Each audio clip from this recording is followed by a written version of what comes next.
It's Thursday, January 29th. Today, winding down operations. Why Manitoba Post-Secondary Institution has abruptly decided to close its doors. And what happens next for students. Also today, cuts to agriculture research, which Manitoba facility will soon be closing up shop, and what it means for the sector. And wildfire support. Who will be getting some financial help following the summer's devastating wildfires? Your Morning Winnipeg starts right now.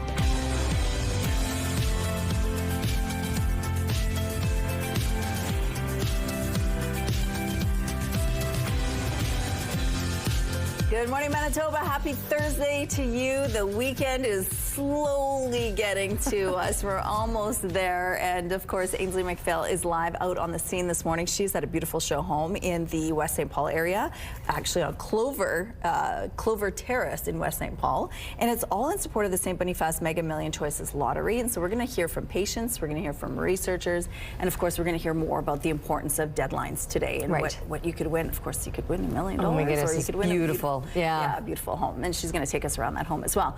But the weather, it's still holding chilly, but it's right. I think that's why it feels like we're just crawling to the weekend, because we've just been stuck in this same weather for most of this week. I mean, there was the deep freeze over the weekend, which, don't get me wrong, was awful, but I feel like at least that was like, oh, we've got this, you know, polar vortex or whatever, you know, something that gave us the bragging rights, whereas now it's just cold. It's just mid-January cold, and we've still got another couple of days to endure this before we see some improvements. Minus 26. It feels like minus 38 with winds out of the west, 17 kilometers per hour. The pressure rising, the humidity at 79%. I mean, at least when there's extreme cold warnings issued, there's something to kind of get excited about. We're like, oh, it's the coldest it's ever been. And we don't even have that. It's just like mediocre cold. Except it's colder than just mediocre. Anyway, here we go, looking at the satellite image this morning, and there's a few clouds that we're waking up to, and we'll see those kind of throughout the day. Not that there won't be some sunny breaks, but you can see the band of clouds this morning.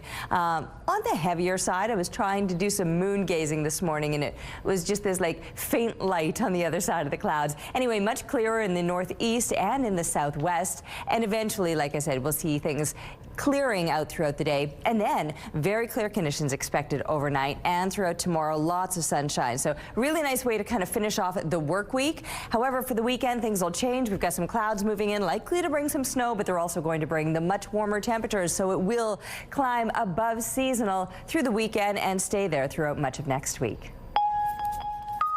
Thank you, Terry. A major educational institution has made a sudden announcement that will impact the skills trade sector in this province. On Wednesday, the Manitoba Institute of Trade and Technology announced it's winding down its programs and not taking on any new students. CTV's Joseph Bernacki shows you why they're closing. Right in the middle of the academic year, a surprise announcement. The province is winding down programs at the Manitoba Institute of Trades and Technology. It's all due to financial hardship from federal international student caps, which caused a drop in enrollment at the college of more than 55%. It's just not sustainable how it is. On Wednesday afternoon, Minister of Advanced Education and Training, Renee Cable, said MITT is facing severe financial shortfalls. She confirmed that a steep decline in international students at MITT due to federal limits is to blame. Since 2023-24, they've had a net reduction of 61% of their student population. And that's just not, there's no backfilling that. No one from MITT was available for comment today, and the school put up this sign: closed for the day, but reopening Thursday. In a statement released online, MITT and the province say selected programs will transfer to Red River College Polytech. RRC Polytech confirmed this in a statement, but did not say which programs will overlap. MITT currently lists 23 programs on their website, everything from culinary arts, automotive, and hairstyling.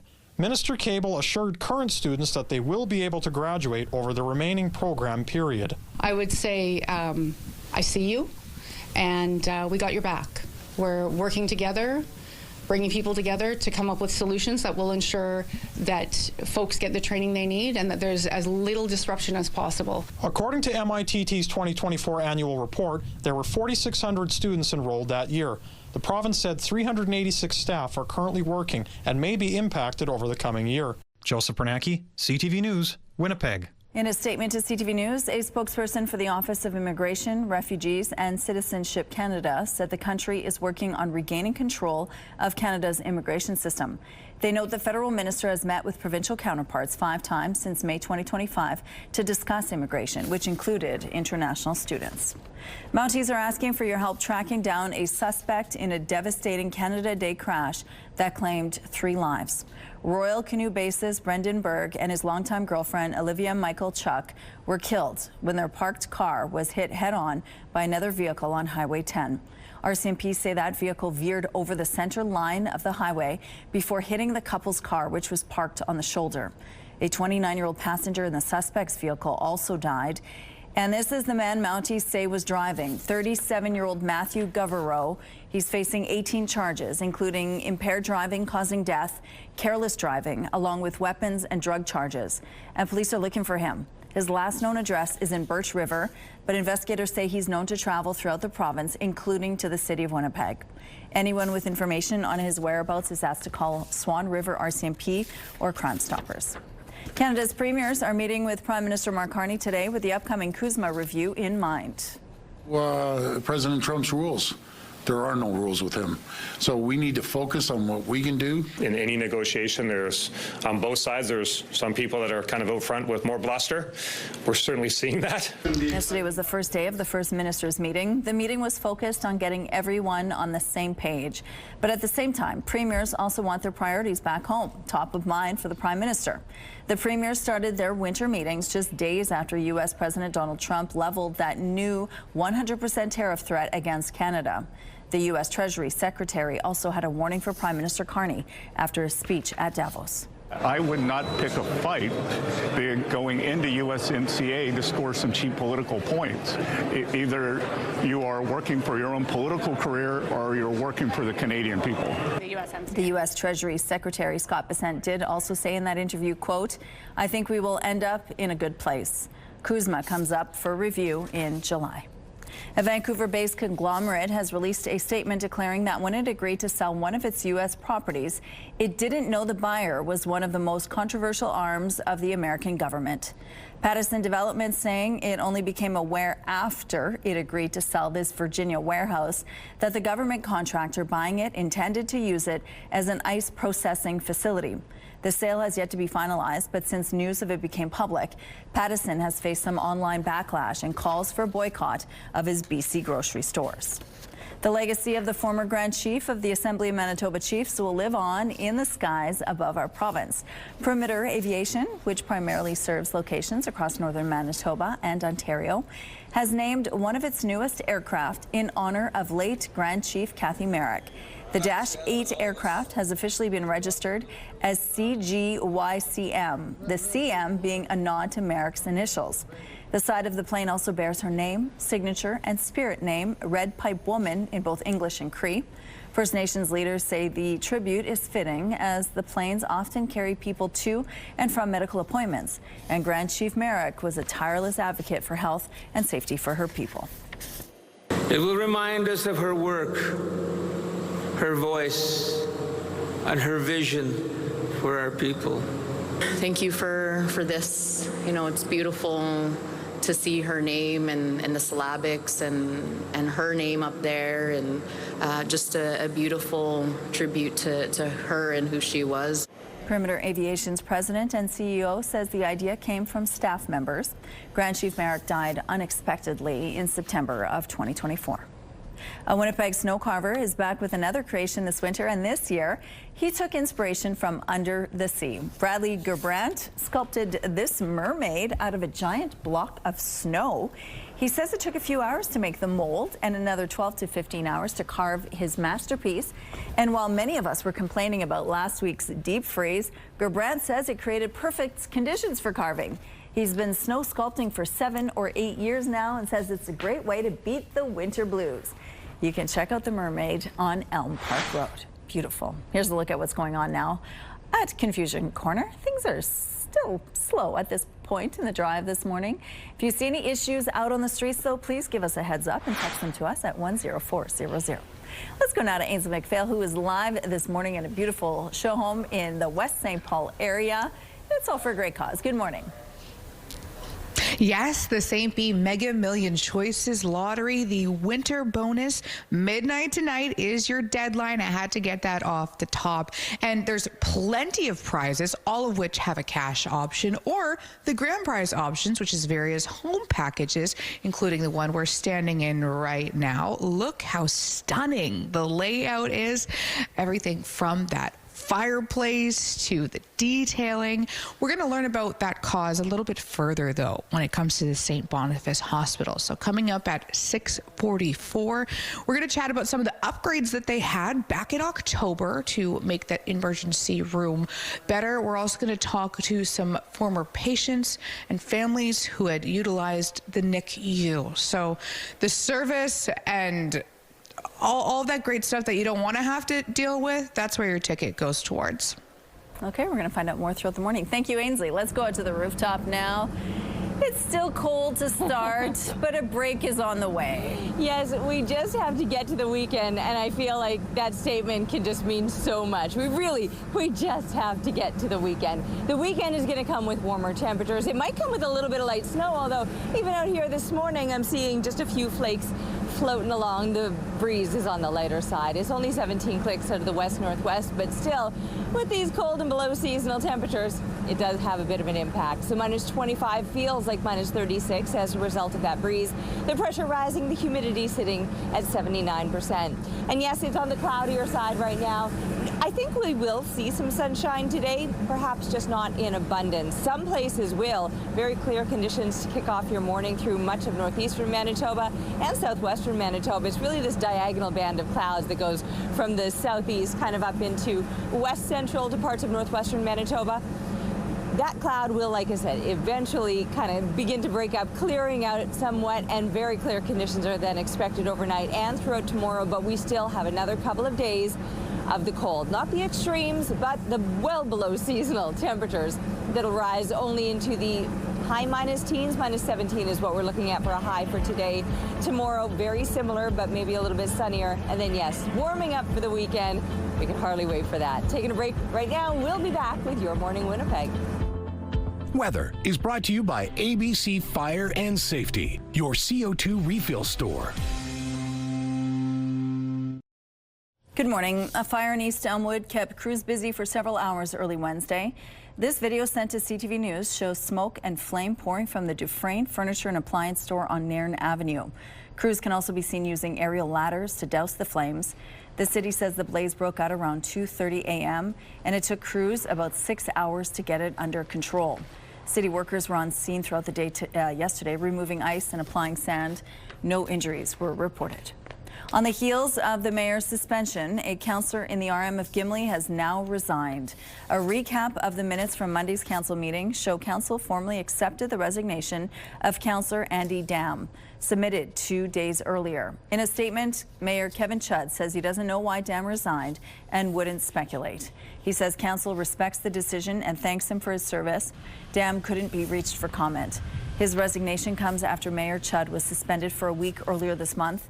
The RM has been tight-lipped about what led to the suspension, only saying it came months after a formal complaint about Chudd's conduct was received and several allegations were determined to be founded. A Manitoba woman is calling for a ban on third-party obituary websites for a practice that's being described as obituary piracy. CTV's Alex Carpa shares details about a scam that's taking advantage of people during their time of grief. Great father. Catherine Van Amede's father Ken died this past October. One of the hardest tasks was writing his obituary. It went live on October 10th on the funeral home website. But hours after the post went up, her aunt found a different obituary of her father on a website they didn't recognize. It had stripped the personality of it, all the character that you try to put into an obituary to summarize someone's life. The site is called Echo Vita. It's based in Quebec and reposts obituaries along with accepting donations to plant trees and light candles. To try and link grieving families to these virtual candle lightings or these plant a tree and the flowers stuff, I mean, it was yeah, morally bankrupt is a term I've used before. Vanamede reached out to Echo Vita, demanding they remove the post, which they did a short time later. When CTV News reached out to Echo Vita, a spokesperson said, "We are a Canadian organization that centralizes, aggregates, and amplifies publicly available obituaries to inform the general public of a passing. Our mission is to make public information more easily accessible, free of charge." Third-party websites know just enough about the copyright law that they know that they can produce news, and they walk that fine line of not infringing copyright by duplicating the exact words that were written. A funeral home in Winnipeg says if you're making donations, make sure you know where your money is going. There's so many people out there that I don't want to say naive, but have never experienced this, so they're innocent. In 2019, a company called Afterlife was ordered by a federal court to pay $20 million in a class action lawsuit for being in breach of copyright laws. And last year, Consumer Protection BC issued a warning about what it called obituary piracy. Vanamede is hoping her story can make others aware of the issue. Keep an eye on this website, check if it's gone up there. Vanamede is collecting signatures to petition the House of Commons to ban the modification of obituaries and ban any sales or donations not originally mentioned in the obituary itself. Alex Carpa, CTV News, Winnipeg. Some Manitoba farmers are on edge after learning Agriculture and Agri-Food Canada is cutting jobs and closing facilities, including their research farm in Portage-la-Prairie. Research is the foundation of everything we do in agriculture. Agriculture is a science-based industry. We rely on research from both private research institutions, companies, but as well the government. Keystone Agricultural Producers Colin Hornby says the Portage facility isn't exclusively used by federal employees. He says universities and other groups work out of the farm to research grains, oils, feed, fruits, and vegetables. He says any cuts to research hurts everyone working in the ag industry. Producers in Manitoba and across Canada rely on the public system for a lot of the research, so there's definitely some concerns there. We've been hearing from our members, both our individual farmer members and then some of the commodity group members and other stakeholders in agriculture.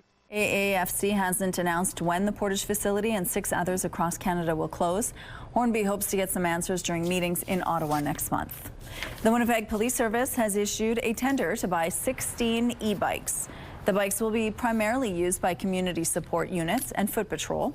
The force says e-bikes allow officers to get around quickly and patrol areas motor vehicles can't get to. Adding police e-bike programs in other Canadian cities have seen success. The program is expected to be rolled out in late spring or early summer. A talented 2-year-old has pocketed a pair of impressive Guinness World Records.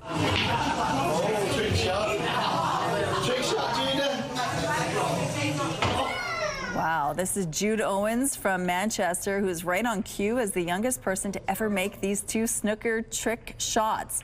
The little pool shark has all the angles covered by using a stool to reach the table. That is incredible. Some road closures to remind you about this morning. The eastbound curb lane on Selkirk Avenue will be closed between Salter and Aikens. Following the rush, both north and southbound curb lanes on Archibald Street will be closed from Marion to Watt. And on Waterfront Drive, the southbound curb lane will be closed between Heaton and McDonald. If you have any other traffic tips, text them to us, please. All right, a look now through the CTV Live Eye, brought to you by Bathfitter, exclusive home of the PermaFit solution. Nice shot of the golden boy out there glowing in the dark. So yes, sun won't be rising till 8:06 today. We won't be seeing abundant sunshine, but there will likely be some, especially later on into the day. We've got a few extra clouds hanging around first thing this morning. Those clouds, though, have kept things a little bit milder here in the southeast. -25 is where we're sitting in Winnipeg, compared to -30, where it's much clearer in southwestern Manitoba. Brandon, Dauphin sitting there not far off Swan River at -29. This band of clouds you can see in where the slightly milder temperatures are from the southeast moving up into parts of west central Manitoba. Further up into the north, things are looking a little bit clearer. Not incredibly cold, not for this time of year, slightly above seasonal temperatures in parts of the north. Wind chills factored in do have a bit of an impact, so it's feeling more like -28 up in Churchill, but it's here in the south and Winnipeg, though seeing the worst of it, I think, at -36 with the winds factored in. Now, those clouds I mentioned, yes, here in the southeast and into west central Manitoba, but fairly clear conditions in areas surrounding us. Most of the province will enjoy a fair bit of sunshine. Not that we won't see some, it'll come out from behind the clouds. -23 as kids get into the classroom, -18 through noon hour, and a high today of -17, once again below seasonal. -11 being normal for this time of year, and we'll get to those numbers eventually. Couple colder days first with the sunshine to wrap the week. Then as we're looking into the weekend, the warm up happens. It will perhaps kick off with some light snow. And keeping bundled up here on Karen's windowsill, right outside the window there. What a great shot she was able to capture. Thank you for this, and keep them coming to Winnipeg Weather at ctv.ca. We're taking a break, but we'll be back soon.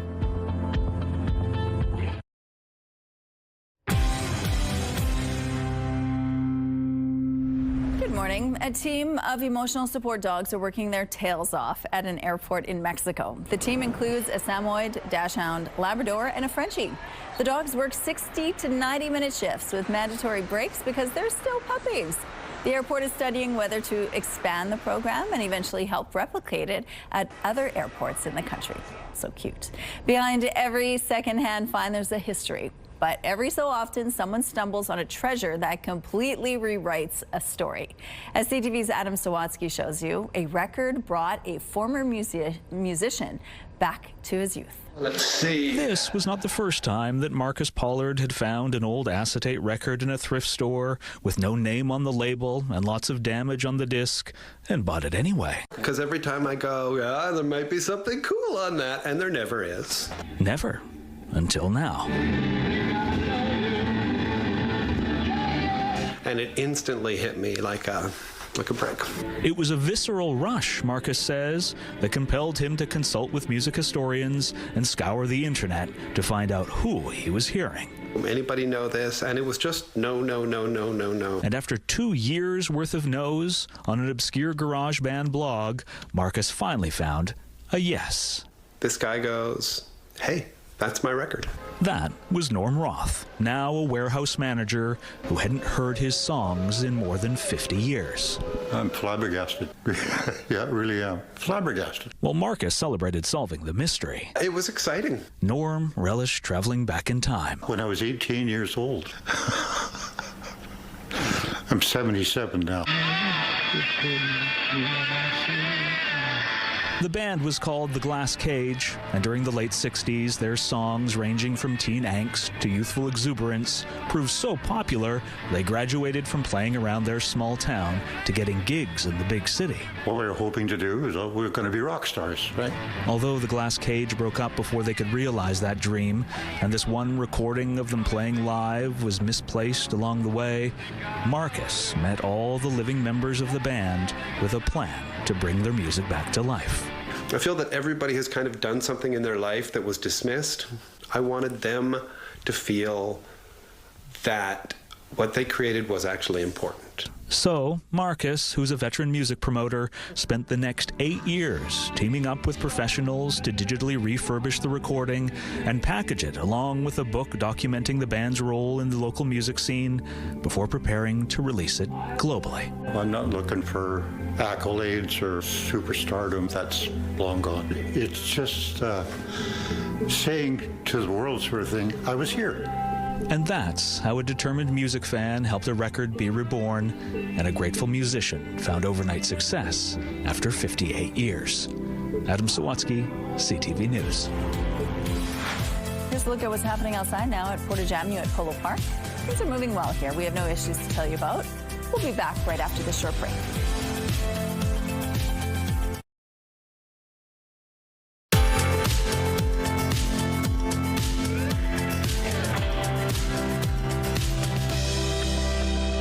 -25 is what we're waking up to this morning, another below seasonal day. And it feels like -36, even though those winds, they're not excessively strong. In fact, we're just going to call this a breeze right now, a 17K wind out of the west-northwest. The pressure rising, the humidity sitting at 79%. It just shows you it really doesn't take much in the way of a wind to really add that extra bite when our temperatures are as cold as they are. And yeah, we're not in the extremes by any means, no warnings issued regarding this cold. But it is still here, and it's in a very big way below seasonal, more so once we're reaching our daytime highs. For this morning, we're only a couple degrees off the mark. You can see a few extra clouds hanging around over Winnipeg and much of the southeast into west central Manitoba. Otherwise, fairly clear conditions expected around the province today. Peaks of sunshine, especially later on as the day goes on. The clouds will begin to clear a little bit. Now, we're at minus 25 right now. Minus 22 is a seasonal low. We're only missing that by a few degrees, but minus 11 is a normal daytime high, and we're only likely to climb to about minus 17, so that's missing it by a few more degrees. These cool below seasonal temperatures will continue, and in fact it's going to get even colder overnight as the sky clears. Temperatures plummeting down to about minus 29 tonight with a light breeze in place, but again, it doesn't take much to really add that extra wind chill bite. Minus 18 for tomorrow, plenty of sunshine, and then we're done with the cold, at least for a little while. It looks like we've got a fairly nice stretch of days of above seasonal temperatures, and it all begins this weekend with some heavier clouds moving in and a little bit of light snow. I got a woo from Kim. It was a positive woo. Sometimes she gives me a woo, a low woo. This was a woo. Anyway, look at this. Right throughout the rest of this week or the weekend into next week, things are looking good. Above seasonal, maybe not as much sunshine, but it will get warmer. Thanks, Terry. The news that the Manitoba Institute of Trades and Technology will be winding down its programs has some industries well known for employing their graduates surprised and worried for the future. News, frankly, was a shock. Chris Lawrence is the president of the Manitoba Heavy Construction Association. He says MITT had established a reputation for getting students ready for work, so he believes its closure will be felt strongly by his industry. To now not have that available is a blow to the ability of the industry to attract with good foundational educational and training individuals to work and enjoy careers in our industries. Lawrence says he hopes this decision isn't final yet, and there's still a chance to keep MITT alive in the future. Another Manitoba municipality has opted out of the capital planning region. The rural municipality of Springfield decided it wants no part of the group. The capital planning region is supposed to promote coordinated, sustainable economic and social development between the City of Winnipeg and surrounding municipalities. However, due to opposition, the NDP government brought in legislation allowing municipalities to opt out. The City of Selkirk and the RMs of West St. Paul and St. Andrews have also voted to opt out. It was compulsory to be at that table, so I get a lot of criticism for people saying, why are we at that table? Well, we were compelled to be at that table. It was compulsory for us to be at that table. Springfield Mayor Patrick Therian was the lone council member who voted against leaving the capital planning region. He believes staying in the group would have made it easier to receive funding for projects. The Canadian Red Cross is offering financial assistance to small businesses impacted by last summer's wildfire season. The agency says it's open to small businesses which were located or operating in a community that was subject to an evacuation order for at least 3 days after May 7th. Up to $2,000 may be available for expenses such as cleanup costs, insurance deductibles, movement of inventory, or other urgent needs. To be eligible, businesses must have resumed or intend to resume operations. Applications are being accepted until the end of April. Head to redcross.ca to find out more. The social media giant that owns Facebook, Instagram, and WhatsApp is being sued in the U.S. Meta is accused of creating addicted children, while the tech company is being courted by Ottawa to reinstate news on its platforms. CTV's Mike Le Couture reports. Like many local newspaper editors in Canada, Charlie Senak's job got a lot harder when Meta stopped allowing news on platforms like Facebook and Instagram. I hear it from our readers, too, who are incredibly frustrated that they can't find us on Facebook. It was a very quick and easy way for them to go and get their content that they want. The Online News Act and Online Streaming Act have been called irritants by the Trump administration in trade discussions. Both laws compel U.S. tech giants to financially support Canadian TV, film, and music sectors. Instead of paying Canadian media companies for carrying their content, all Meta platforms blocked Canadian news on sites like Facebook and Instagram in 2023. Now, Meta wouldn't provide a comment about renewed talks, but did point to these comments in October. News publishers place their content on our platforms because they get increased distribution, and then they can monetize the clicks that they receive as a result of that distribution. Kern added that Meta was hopeful news could return to their platform. The Identity and Culture Minister says talks are preliminary. Canada's door has always been open to have those discussions. We stand by the value of the two acts that make sure that platforms are doing their jobs and making sure people are getting fair dealings. But even that is welcome news for CNAC. If this does happen and we can post on Meta again, I think we'll be at a point where we can really start growing in even more ways than we already have, and with the added advantage of all the work that we've already put into it. Last year, the Canadian government removed the digital services tax just to restart talks with the U.S. But it's unclear how far it's willing to bend with the online news and streaming acts. Mike Lecouteur, CTV News, Ottawa. We now know who will carry Canada's flag at the opening of the Winter Games. It's super cool. Thank you so much. That's an amazing surprise.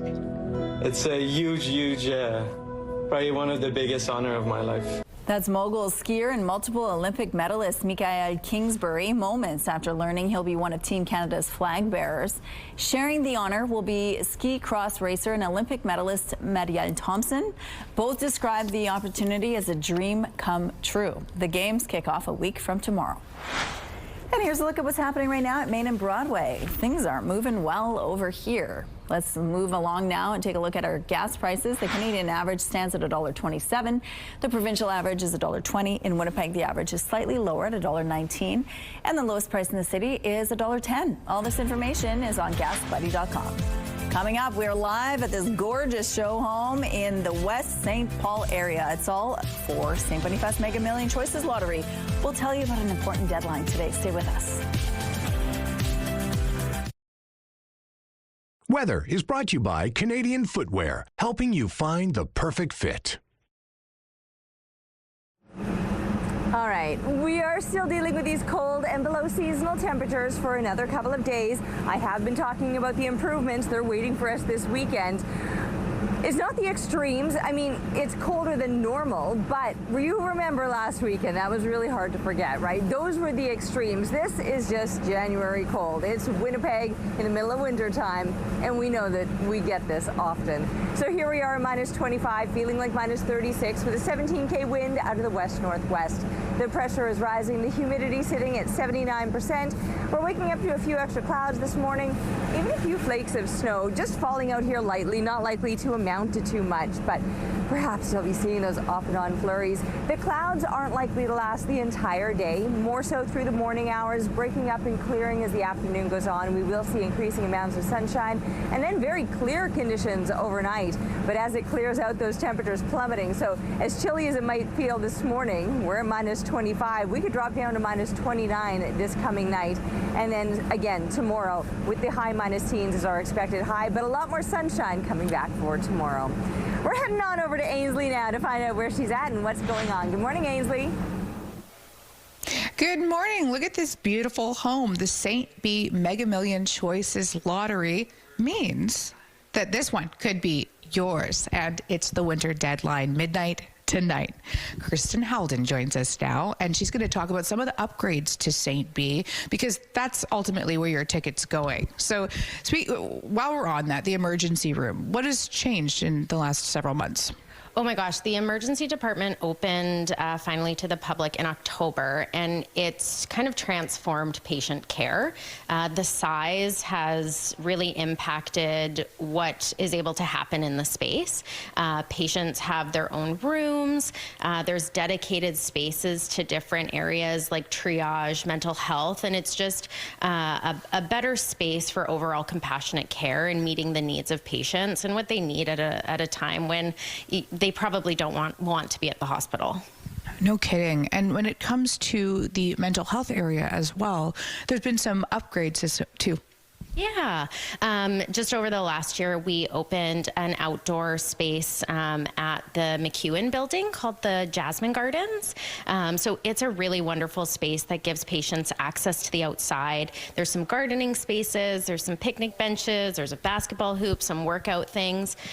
We all know that when you're struggling with mental health challenges, it's really important to be active, have access to outside, sunlight, fresh air, all those things. So, you know, by buying a ticket for this lottery, you're really helping patients at their time of need and to have the best care possible at St. B.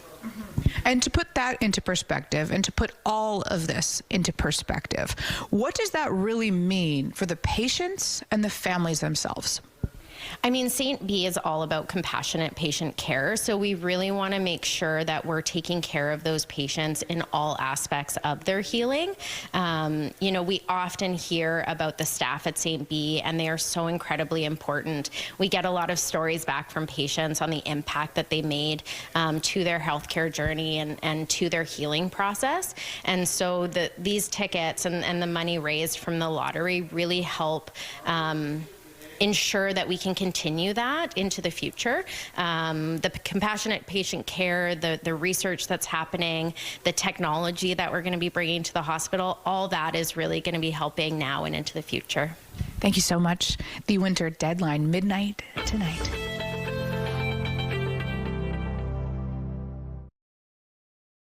Looking at the early markets, the Dow Jones added 40 points, the Nasdaq 39 points, the S&P index is 10 points higher. The Canadian dollar is slightly increased to 73.79 cents US. Overseas, the Hang Seng gained 141 points and the Nikkei is up 16 points. Good morning, it is 6:46. Mounties are asking for your help tracking down a suspect in a devastating Canada Day crash that claimed 3 lives. Royal Canoe bassist Brendan Berg and his longtime girlfriend Olivia Michaelchuk were killed when their parked car was hit head-on by another vehicle on Highway 10. RCMP say that vehicle veered over the center line of the highway before hitting the couple's car, which was parked on the shoulder. A 29-year-old passenger in the suspect's vehicle also died. And this is the man Mounties say was driving, 37-year-old Matthew Goverow. He's facing 18 charges, including impaired driving causing death, careless driving, along with weapons and drug charges, and police are looking for him. His last known address is in Birch River, but investigators say he's known to travel throughout the province, including to the city of Winnipeg. Anyone with information on his whereabouts is asked to call Swan River RCMP or Crime Stoppers. 2 women in their 20s are dead after a 2-vehicle crash in St. Andrews. It happened Tuesday around noon on Highway 8 near Whitewold Road. Mounties say a vehicle traveling south on Highway 8 hit a vehicle headed north head-on. The driver of the northbound vehicle, a 26-year-old woman from the RM of Gimli, was pronounced dead at the scene. The other driver, a 20-year-old woman from Winnipeg Beach, died later in hospital. The cause of the crash is under investigation. The province is warning about a handful of potential measles exposures last week, including at locations frequented by children and families. Included is Sharp Tooth Adventures in Morden on January 23rd between 5 and 10 p.m. Once Upon a Child, Winnipeg East on Regent Avenue in Winnipeg, the same day between 4 and 7. Boundary Trails Health Center's emergency department 2 days earlier from 6 to 10 a.m. and Boundary Trails ultrasound department on January 19th between 1:40 and 5 p.m. Anyone who was at those locations is asked to check their immunization record and monitor for symptoms for about 3 weeks. A new partnership may be in the works for Canada when it comes to manufacturing cars involving South Korea. These are very friendly discussions between 2 countries that have found themselves with extremely similar geopolitical dynamics and similar economies, and in many ways complementary. And that was our main message. CTV News has learned the federal government has signed a memorandum of understanding with South Korea to include talks on bringing auto manufacturing to Canada. A South Korean trade delegation, including representatives from Hyundai, met with the industry minister this week. The MOU calls for closer industrial cooperation and was signed by Minister Melanie Joly and her South Korean counterpart.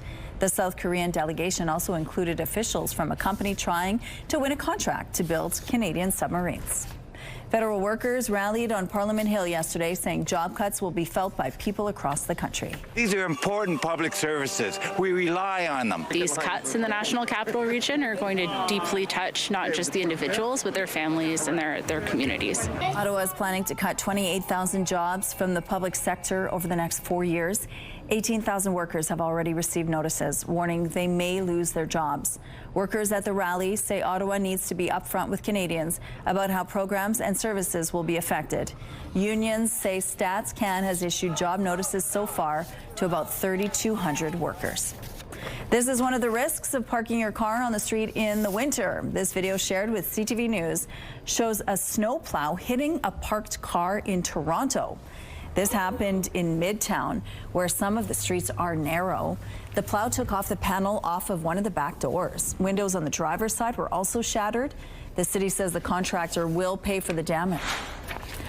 We have some road closures to remind you about this morning. The eastbound curb lane on Selkirk Avenue will be closed between Salter and Aikens following the rush. Both north and southbound curb lanes on Archibald Street will be closed from Marion to Watt. And on Waterfront Drive, the southbound curb lane will be closed between Heaton and McDonald. If you have any traffic tips or updates to share, text them to us, please, at 10400. It's minus 25 outside this morning. It feels, though, like minus 36 with winds out of the west-northwest, 17 kilometers per hour. The pressure is rising and the humidity is sitting at 79%.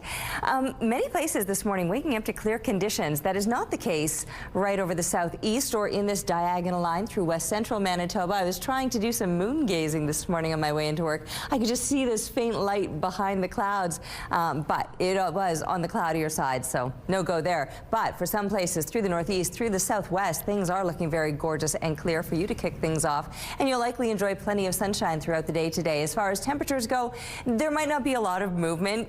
This is where you're sitting right now. This is where you'll probably stay throughout the day in those low minus 20s, but a fair bit of sunshine expected for you, whereas that band of clouds moves right up into west central Manitoba and parts of the northwest. And with those clouds, there could be a little bit of light snow. I've even been seeing a few flakes of snow out there already this morning, or just on our rooftop here in the downtown area.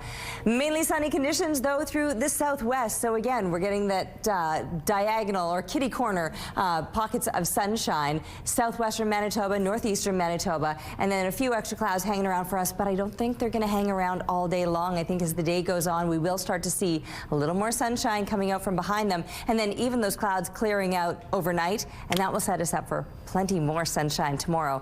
Not plenty more heat. We're still going to be stuck in these high minus teens for another couple of days. That's how we'll finish off the work week.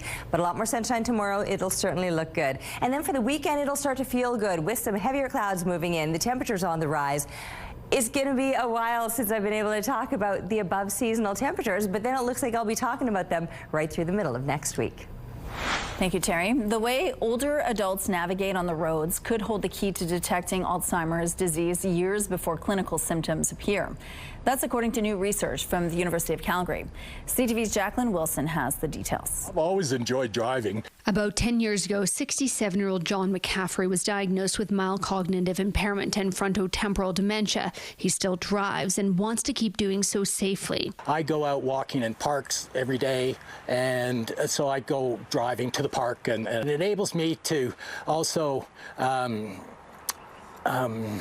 contribute to the household. For 8 weeks, McCaffrey had a sensor attached to his windshield, gathering data for a University of Calgary research team, which is analyzing driving patterns to predict early dementia and Alzheimer's. For me, an assessment of my driving skills was the most important thing. Saya Bayat is a research co-author. Her team at UCalgary's Health City Lab worked with the University of Washington to analyze the driving patterns of over 100 people aged 65 to 85. They developed a new route complexity metric. It tracks a digital fingerprint of how we navigate behind the wheel. Driving is very complicated. You might not think about it that way, but it involves a lot of different systems in our body.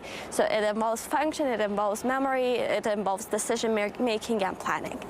So we thought looking at driving as a real-world behavior can give us a window into brain health. The study found drivers with early-stage Alzheimer's often shift to simpler, more direct routes. We found that people at very early stages of Alzheimer's disease, so these are people who don't have clinical symptoms of Alzheimer's disease yet, show that they prefer to take routes that are less complex as they age, and we didn't see that in people who didn't have signs of Alzheimer's disease. Researchers hope this data will eventually complement clinical tests, allowing for earlier interventions and treatments. Jacqueline Wilson, CTV News, Calgary. It started as a hobby and a way to stay healthy, but for this group of mall walkers, it turned into a connection that goes far beyond the walls of the mall. CTV's Corey Baird reports.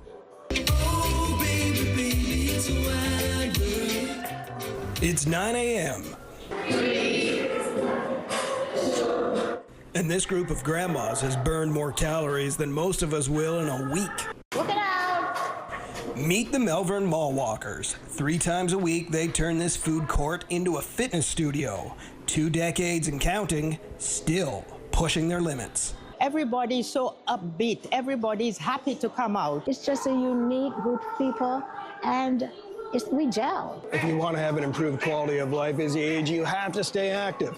That's a no-brainer. And this group, well, they've got it figured out. But it's what they're doing outside of these sessions that speaks to a quality of a whole different kind. They've traveled together from Sault Ste. Marie to Niagara Falls and a few casinos along the way, too, supporting one another through life's highs and life's lows. This is my eye that was done last Wednesday. They've been to funerals, too many to count, always together in uniform, a mall walker's honor guard. We always call each other to find out, are you okay? Do you need anything? Time doesn't slow down, so why should they? Many here are well into their 80s, and it's no stretch to say these workouts have improved their longevity. I'm a diabetic for 41 years. And now I'm a pre-diabetic. And then there's Zelda Drummond. 2010, I had a stroke. I just tried to keep myself moving. Not just trying, succeeding.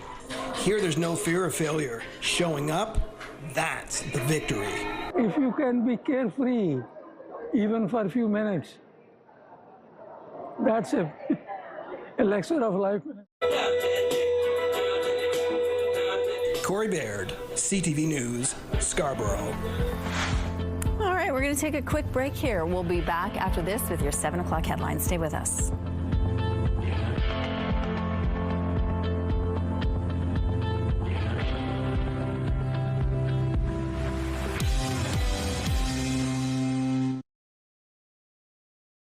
It's Thursday, January 29th. Today, a shock announcement. What's prompted the closure of a Manitoba college? Plus, moving forward, what's the latest on a proposed housing development in the Charleswood area? And the legacy lives on, how Perimeter Aviation is honoring the late Cathy Merrick. Your Morning Winnipeg starts right now.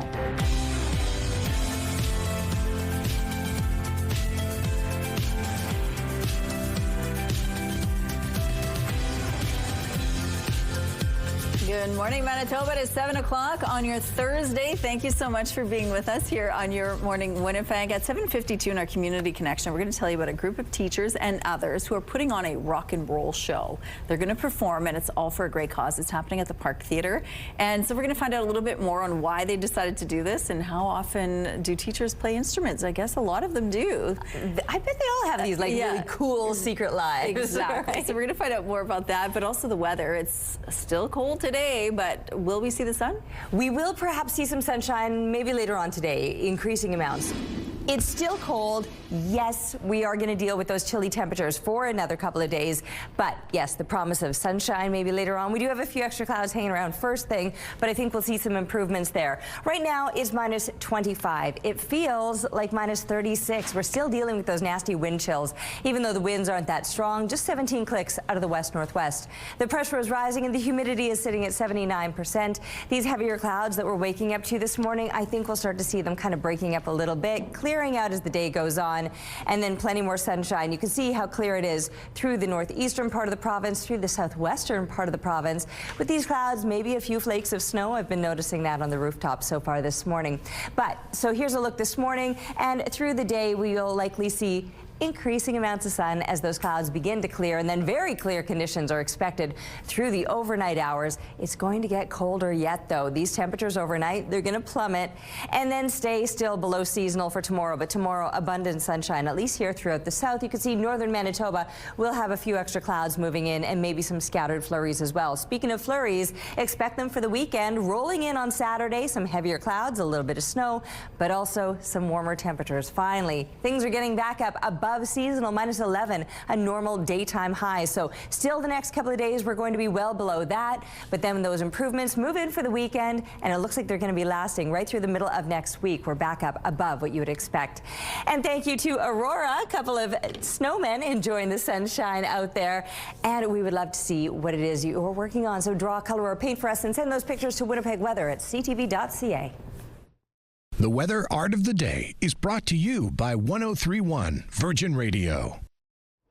A major educational institution has made a sudden announcement that will impact the skills trade sector in this province. On Wednesday, the Manitoba Institute of Trade and Technology announced it's winding down its programs and not taking on any new students. CTV's Joseph Bernanke shows you why they're closing. Right in the middle of the academic year, a surprise announcement. The province is winding down programs at the Manitoba Institute of Trades and Technology. It's all due to financial hardship from federal international student caps, which caused a drop in enrollment at the college of more than 55%. It's just not sustainable how it is. On Wednesday afternoon, Minister of Advanced Education and Training, Renee Cable, said MITT is facing severe financial shortfalls. She confirmed that a steep decline in international students at MITT due to federal limits is to blame. Since 2023-24, they've had a net reduction of 61% of their student population. And that's just not, there's no backfilling that. No one from MITT was available for comment today, and the school put up this sign: closed for the day, but reopening Thursday.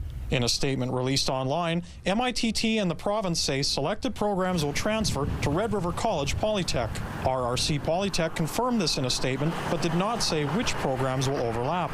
MITT currently lists 23 programs on their website, everything from culinary arts, automotive, and hairstyling.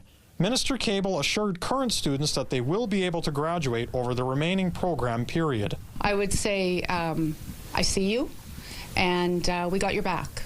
We're working together, bringing people together to come up with solutions that will ensure that folks get the training they need and that there's as little disruption as possible. According to MITT's 2024 annual report, there were 4,600 students enrolled that year. The province said 386 staff are currently working and may be impacted over the coming year. Joseph Bernanke, CTV News, Winnipeg. In a statement to CTV News, a spokesperson for the Office of Immigration, Refugees and Citizenship Canada said the country is working on regaining control of Canada's immigration system. They note the federal minister has met with provincial counterparts 5 times since May 2025 to discuss immigration, which included international students. A fire in East Elmwood kept crews busy for several hours early Wednesday. This video sent to CTV News shows smoke and flame pouring from the Dufresne Furniture and Appliance store on Nairn Avenue. Crews can also be seen using aerial ladders to douse the flames. The city says the blaze broke out around 2:30 a.m. and it took crews about 6 hours to get it under control. City workers were on scene throughout the day yesterday, removing ice and applying sand. No injuries were reported. Many Conservative MPs are confident their leader, Pierre Poilievre, will survive a leadership review tomorrow. Thoughts on whether Mr. Poilievre survives the vote this weekend? Oh, I would say that. And should he stay on afterwards? I sure hope so. Thoughts on whether Mr. Poilievre survives the vote this weekend? He will. And should he stay on afterwards as leader? He will. The Conservative Party convention begins today in Calgary after last spring's federal election loss. The Conservative Constitution says if a leader doesn't resign after an election loss, members are required to vote on the future of their leadership. National polling from Nanos Research released on January 27th shows the Conservatives and Liberals within a few points of one another. When it comes to Canada's preferred Prime Minister, Poilievre is polling at 24.8%, while Carney is at 52.8%. A large housing development in Charleswood is moving forward after appeals to stop it were denied. The appeal committee voted against opposition to the continuance and variance for 4820 Roblin Boulevard. It means the decision made earlier by the Assiniboine Committee stands. The plan includes a 6-story, 132-unit, 55-plus building owned by the neighboring Charleswood United Church. In discussion, the committee said the developers largely addressed concerns raised by residents, including flooding, privacy, and increased traffic. The legacy of the former Grand Chief of the Assembly of Manitoba Chiefs will live on in the skies above our province. Perimeter Aviation, which primarily serves locations across northern Manitoba and Ontario, has named one of its newest aircraft in honor of late Grand Chief Cathy Merrick.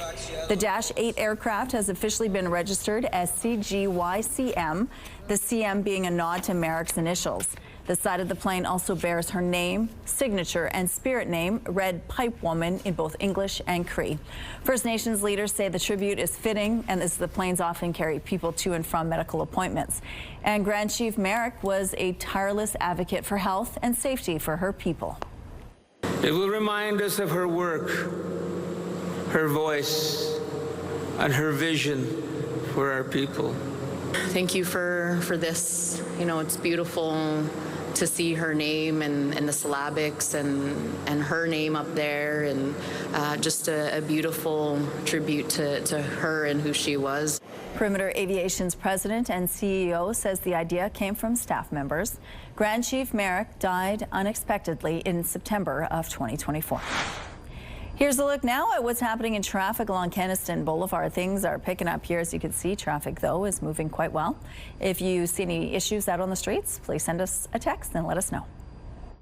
Some key tech companies reporting earnings after the bell on Wednesday. Microsoft tumbled in pre-market trading, even as the software giant's fiscal second quarter earnings and revenue beat analysts' expectations. Investors are worried about Microsoft's cloud division. Meta Platforms rising ahead of the opening bell after the parent company of Facebook and Instagram reported fourth quarter earnings and revenue that beat Wall Street estimates. Meta also issued first quarter revenue guidance that was better than expected and said capital spending could reach $135 billion in 2026, about 20% higher than Wall Street expectations and nearly double from a year earlier. Tesla, it gained after the electric vehicle maker's fourth quarter earnings and revenue beat Wall Street forecasts. The company says it will discontinue, though, production of its higher-end Model X and Model S vehicles and launch robo-taxi services in the first half of 2026 in 7 new cities. Then there's gold and silver continuing their wild runs. Gold advanced to a new record high. It's trading at and around $5,600 an ounce right now. Investors seeking refuge from escalating geopolitical tensions and weakening economic signals in the U.S. It's up 28% for the year. Silver is in and around 120. That's a 64% increase for the month alone.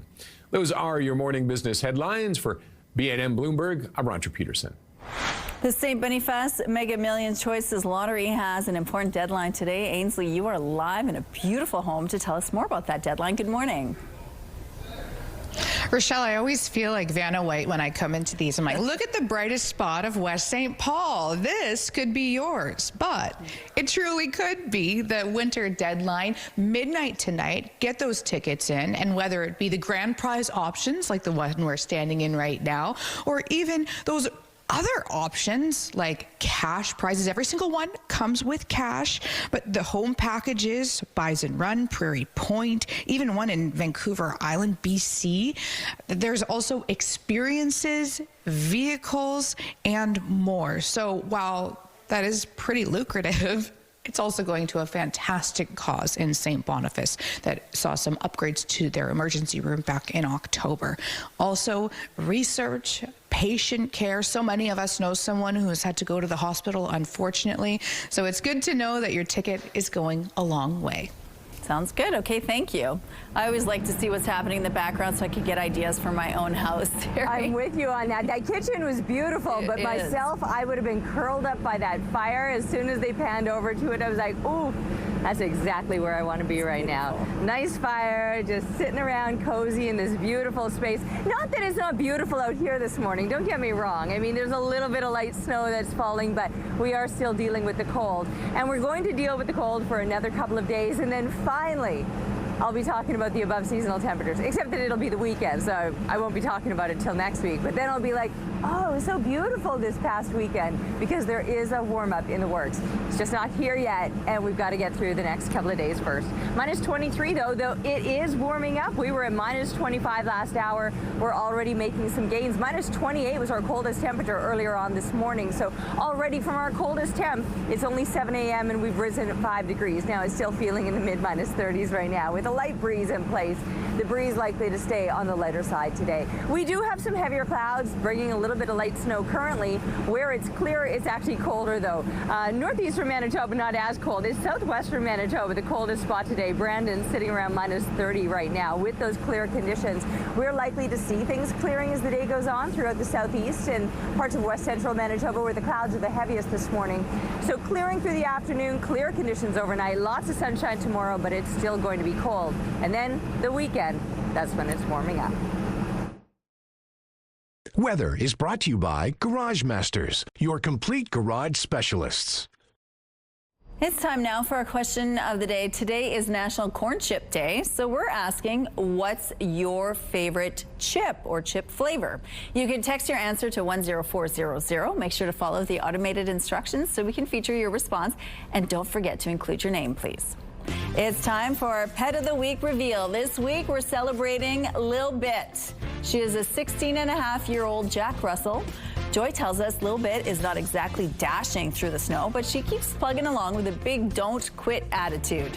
She's showing off her winter fashion attire for a brisk Manitoba walk. Congratulations to this brave little girl. We love your Pet of the Week submissions, so please keep them coming. Share a photo and a fun story of your pet, dog, cat, bird, or anybody at petoftheweek@ctv.ca, and then make sure to watch Thursdays to see if your pet is named our Pet of the Week. We're going to take a quick break now. We'll be right back.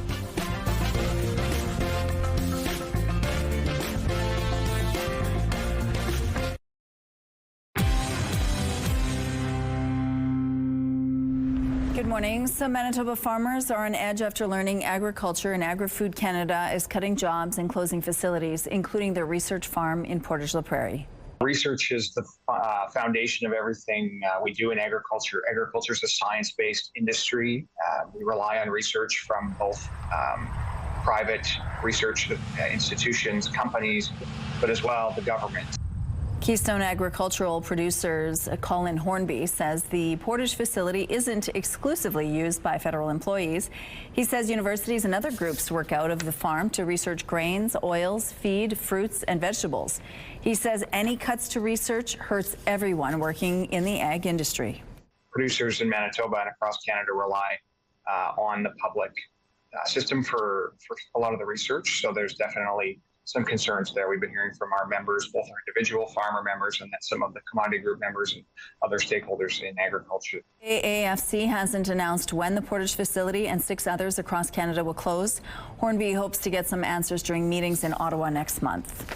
The Bank of Canada says it will hold its key interest rate at 2.25%. This, as data in recent weeks shows the country's economy has largely been stable and in line with the central bank's outlook despite U.S. tariffs. The rate announcement also comes as the Canadian economy faces an uncertain future, with a scheduled review of the Canada-U.S.-Mexico trade agreement coming up later this year. Bank of Canada Governor Tiff Macklem said in December that the central bank believes inflation is likely this year to hold near its target of 2%, but if the outlook changes, it's prepared to respond. A Winnipeg snow carver is back with another creation this winter, and this year he took inspiration from under the sea. Bradley Gerbrandt sculpted this mermaid out of a giant block of snow. He says it took a few hours to make the mold and another 12 to 15 hours to carve his masterpiece. And while many of us were complaining about last week's deep freeze, Gerbrandt says it created perfect conditions for carving. He's been snow sculpting for 7 or 8 years now and says it's a great way to break the winter blues. You can check out the mermaid on Elm Park Road. That's incredible. All right, here's what's happening now along Osborne Street. It looks like things are picking up over here, but overall moving quite well. We have no issues to tell you about in this part of the city. If you see anything out there, please let us know. Traffic is brought to you by Curtis Carpets, Manitoba's flooring experts. Now in entertainment news, a new series of stamps is now on sale, marking the first time Canada Post has paid tribute to hip-hop legends. This is a throwdown, a showdown. Hell no, I can't slow down. It's gonna go. First offense. Toronto's Maestro Fresh West is one of 3 artists being honored as part of Black History Month. My father took this picture back in 1988, 89. So that's the picture right there, man, the stamp. So I feel blessed. Along with Maestro, Quebec trio Musion and rapper Mishimi are the other trailblazing performers getting their own stamps and collectibles. An iconic British reggae pop band is heading out on tour. UB40 will be stopping here in Winnipeg this fall.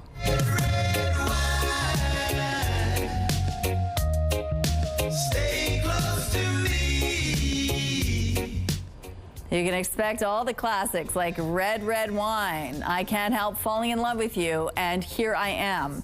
The world-famous group is set to take the stage at Burton Cummings Theatre October the 10th. Tickets go on sale Friday. Just head to livenation.com.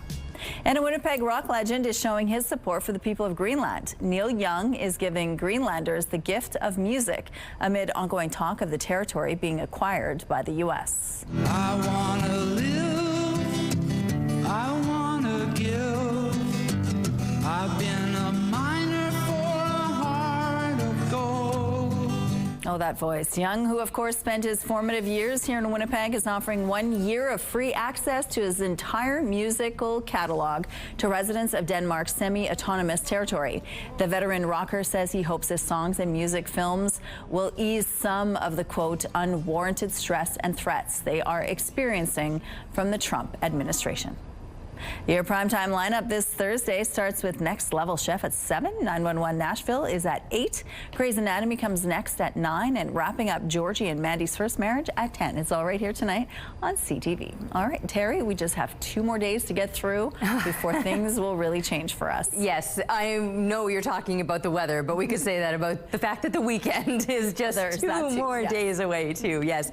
As far as the conditions go, it is a little bit cold. Not that you can see that looking through the Bathfitter Live Eye. CTV Live Eye brought to you by Bathfitter, exclusive home of the PermaFit solution. Some mornings you can really see the cold, the way the exhaust fog just hangs in the air. That particular view, you couldn't really see much, but I'll tell you, you'll want those extra layers on. More so in some areas than others. It's actually already starting to warm up here in the southeastern part of the province. We were at minus 28 earlier this morning, very similar to the temperatures that are being experienced through the southwest, but then we had some heavier clouds moving in, and we've already watched those temperatures rise several degrees over the course of the morning, but it is still very chilly off through the southwest, still very clear as well. You'll see plenty of sunshine. 8:06 is when the sun will begin to rise here in Winnipeg, but we might not see it first thing. Better chance later on today. Moving up into parts of northern Manitoba, and you are seeing a difference in the temperatures from the high minus 20s to the low minus 20s. Many places right through the north will be above seasonal today with your temperatures, at least where they're starting out this morning, even if they don't budge much throughout the day. However, wind chills, they're still going to be a factor, even though the winds aren't going to be excessive in any way. It's still feeling like minus 33 here in Winnipeg. And as far as, you know, what's normal for this time of year, a normal low would be about minus 22, a normal daytime high, minus 11. We're a lot closer to those overnight lows, but it's the daytime highs where we're still missing the mark. There's the extra clouds that I've been talking about with the clear conditions north to the south. As the day goes on, we will see pockets of sunshine here or there, just not a drastic warm up over the next couple of days. Minus 17 is likely as good as it'll get by the time kids are coming home from school today, and clearing out more so overnight, abundant sunshine, but still cool tomorrow. Then for the weekend and well through next week, we've got these above seasonal temperatures to enjoy. This one spotted trying to stay warm thanks to Karen, who captured a great photo of this owl, and we'd love to see more of your pictures. Send them to winnipegweather@ctv.ca. Thank you, Terry. Snap a pic for your chance to win with our Best in Fest contest. Festival du Voyageur returns February 13th to the 22nd, and we want to see how you're gearing up. And here are some examples of how others are enjoying winter. Kristen is building a snow fort with her daughter.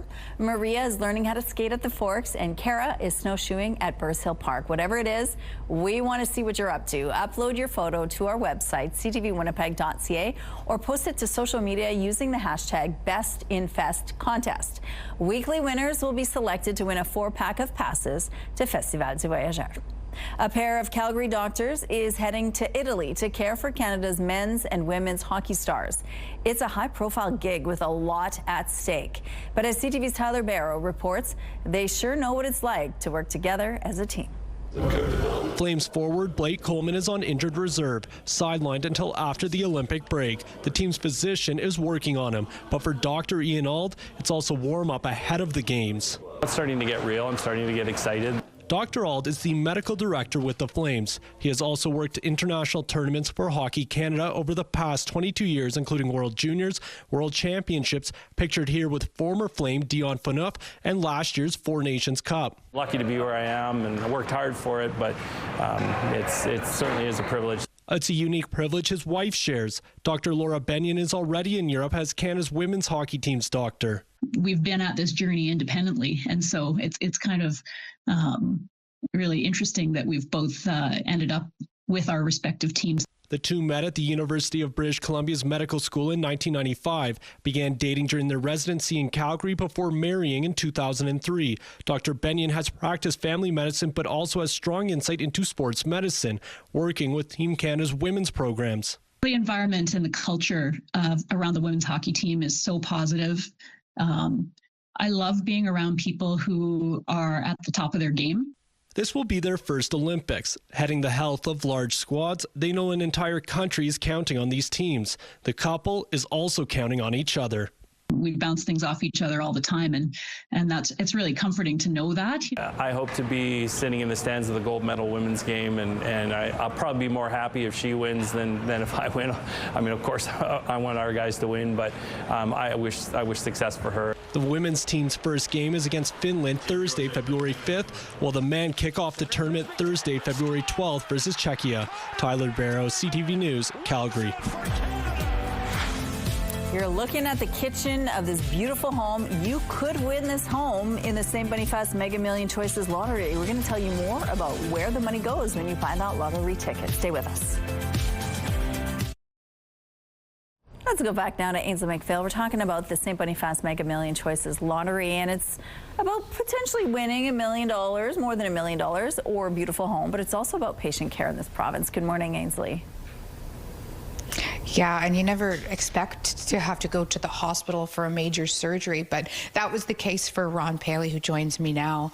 Let's talk about that, and we're here representing St. B. So what was your experience? Well, it was a really positive experience. I think what we're trying to do is let people know that we have an outstanding facility in our city, and it's the Asper Institute, and I was a pretty sick puppy.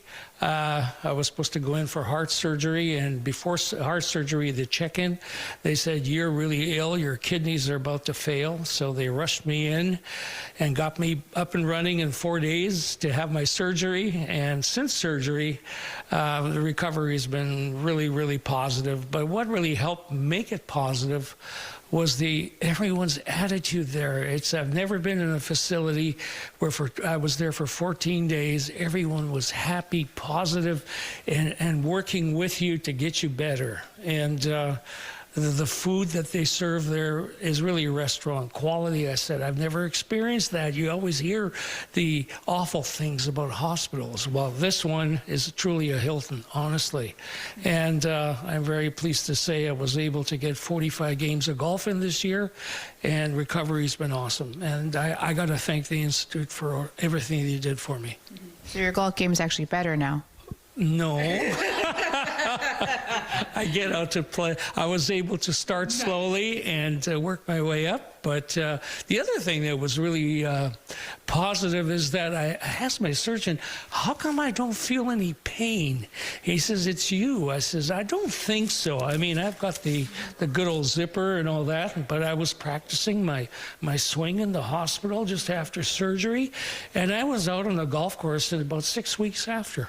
Wow. And I really have to thank the surgeons there and the nurses and all the people. It's just one wonderful facility. Thank you. And these are the faces that you're supporting. St. B Megamillionchoices.ca. Thank you, Ainsley. Well, he definitely looks good, doesn't he, Terry? Well, and I love that he's got, what, 49 games in last year, and it was smoky last summer, right? So to be able to get as many games as that, good on him. It's nice to see. Living his best life, and yeah, so good to see. All right, outside this morning, it's warming up. We've actually made a 5-degree gain from our coldest temperature earlier this morning. We were sitting at minus 28, now minus 23. There's a bit of a breeze, but just a slight one, a 17K wind out of the west-northwest. The pressure is rising. The humidity sitting at 79%. Now that wind still makes it feel like minus 34. We're out of the deep freeze, but we're still well below seasonal. Still another couple of days of the cold to endure before a great big warm-up sets in. That'll come perfectly timed out for the weekend. Right now this morning you can see the extra clouds. There's even been a few scattered flakes of snow falling, and we might continue to see that through the day. But then as the afternoon goes on, I think the clouds will begin to break up. We'll start to see some sunshine busting out from behind them as the mercury climbs to a high of minus 17 today, all with just a light breeze out of the northwest, 15 kilometers per hour. But then it continues to clear overnight, and this is looking nasty. I know, dropping down to minus 29. As it clears, it will get colder, but then that sets us up for plenty of sunshine tomorrow. It's going to be a beautiful, bright day, still on the chillier side, minus 18, our expected high. After that, heavier clouds moving in again with some scattered snow by Saturday, but warmer temperatures to settle in as well. And from there, we're looking at above seasonal days pretty much through the middle of the week. Minus 11, that would be a normal daytime high. So finally, first time in a couple of weeks now that we've talked about those above seasonal temperatures. Maybe not as much sunshine, but at least a warm up in the works. On the heels of the mayor's suspension, a councillor in the RM of Gimli has now resigned. A recap of the minutes from Monday's council meeting show council formally accepted the resignation of councillor Andy Dam, submitted 2 days earlier. In a statement, Mayor Kevin Chudd says he doesn't know why Dam resigned and wouldn't speculate. He says council respects the decision and thanks him for his service. Dam couldn't be reached for comment. His resignation comes after Mayor Chudd was suspended for a week earlier this month. The RM has been tight-lipped about what led to the suspension, only saying it came months after a formal complaint about Chudd's conduct was received and several allegations were determined to be founded. The Canadian Red Cross is offering financial assistance to small businesses impacted by last summer's wildfire season.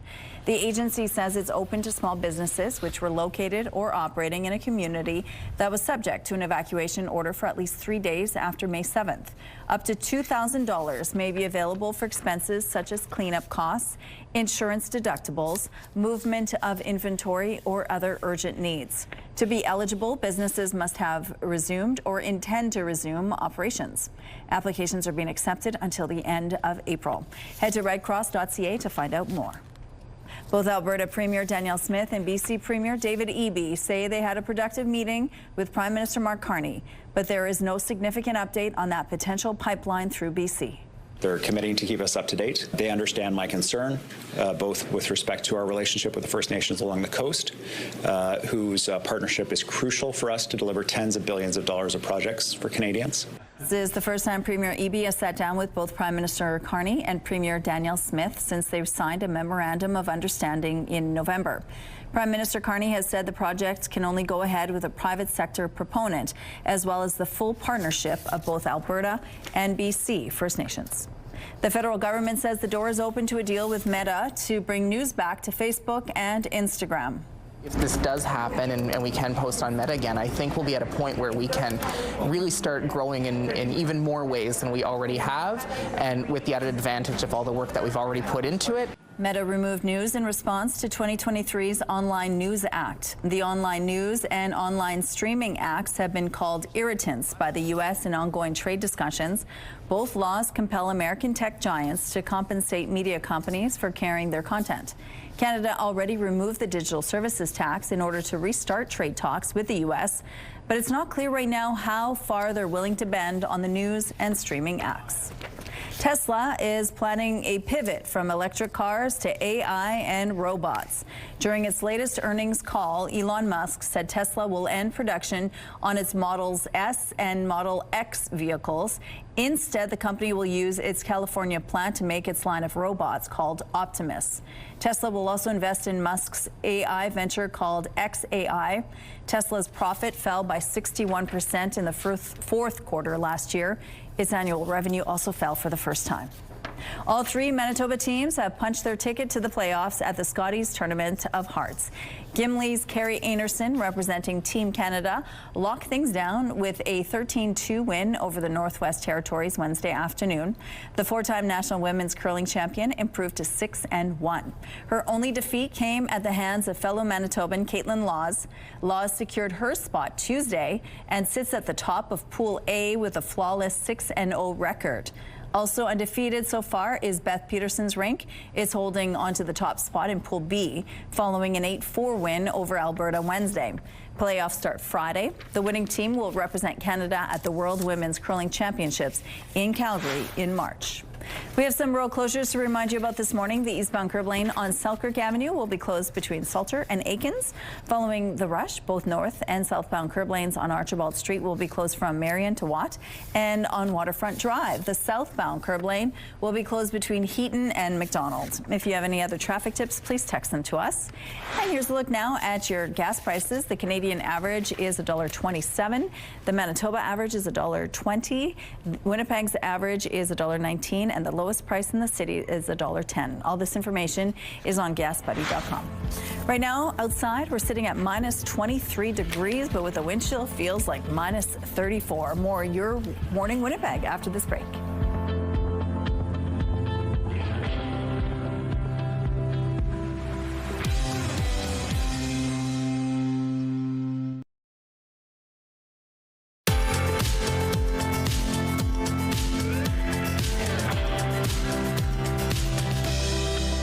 All right, it is warming up considerably so. 5 degrees that we've made already this morning, which for this time of morning before the sun is even up, that's some impressive gains for these dark morning hours. Minus 23 is where we're currently sitting, though it feels like minus 34 when you're factoring in that wind. That wind does still have a bite, though it is on the lighter side, 17 kilometers per hour out of the west-northwest. The pressure is rising, humidity sitting at 79%. We have a few extra clouds hanging around over us this morning and a few scattered flakes of snow I've been noticing each time I'm out on the rooftop. But like I said, these temperatures are a little bit milder, certainly than some other parts of the province. Over here where it's a little bit clearer, it is a lot colder. Been close to minus 30 this morning in around the Brandon area. And the northeast will also have some clearer conditions today that'll set you up for plenty of sunshine once it in fact rises. But it is not going to be warming up drastically by any means across northern Manitoba. In fact, these are the numbers that you're currently sitting at, and you'll pretty much hold steady throughout the day today. Then there will be some clouds that move basically from the southeast through parts of northwestern Manitoba, west central Manitoba. So this is where things will look a little more gray and gloomy, perhaps, with that possibility of some scattered flakes of snow. Other places will be more so in that clear stretch. Temperatures around the province, high minus teens. That's likely as warm as it'll get for nearly anyone. Now here in the south, minus 11 would be a normal daytime high. So you can see how much we're missing those seasonal temperatures by, but it will be getting warmer for the weekend. Still another couple of days of the colder temperatures. And I know we're dealing with some heavier clouds first thing this morning, likely to see them clearing out as the day goes on, increasing amounts of sunshine through the afternoon, and then becoming increasingly clear overnight as the temperatures really drop off down into the deep freeze tonight. Minus 29 our low. Plenty of sunshine tomorrow, but still a cold day to wrap up the week. But for the weekend and well into the middle of next week, we got the mercury climbing to above seasonal values. All right, let's go now to Ainsley McPhail, who is live this morning and telling us all about the St. Boniface Mega Million Choices Lottery. And it's all about patient care and making sure that when you need the hospital, it's there for you. Good morning, Ainsley. Yeah, and some of the stories I hear through these lives, Rochelle, it is wild. My jaw drops so many times, especially with these stories with the little ones in the NICU. Delka Roberts joins us now, and we're going to learn about Tabby, her daughter. What a journey you've been on in the last 15 years. What was your experience at St. B? I was there for 4.5 months with my daughter, and while I was there, the nurses specifically, because they were the one-on-ones with me, were like awesome. They were amazing. They gave me support on those hard days, and you know, and when she had those like benefits, they would like send me. Back in the day, before we had these cameras, we had those disposable cameras, right? And so I left one at the nursery, and they would take pictures of her, and then I get to like develop them, and then you know, some would turn out, some wouldn't. So it was like that's their way of like giving me those candid moments that I would have had if I were at home. And then all the doctors, the things they were able to do with her, she was quite fragile for a long time.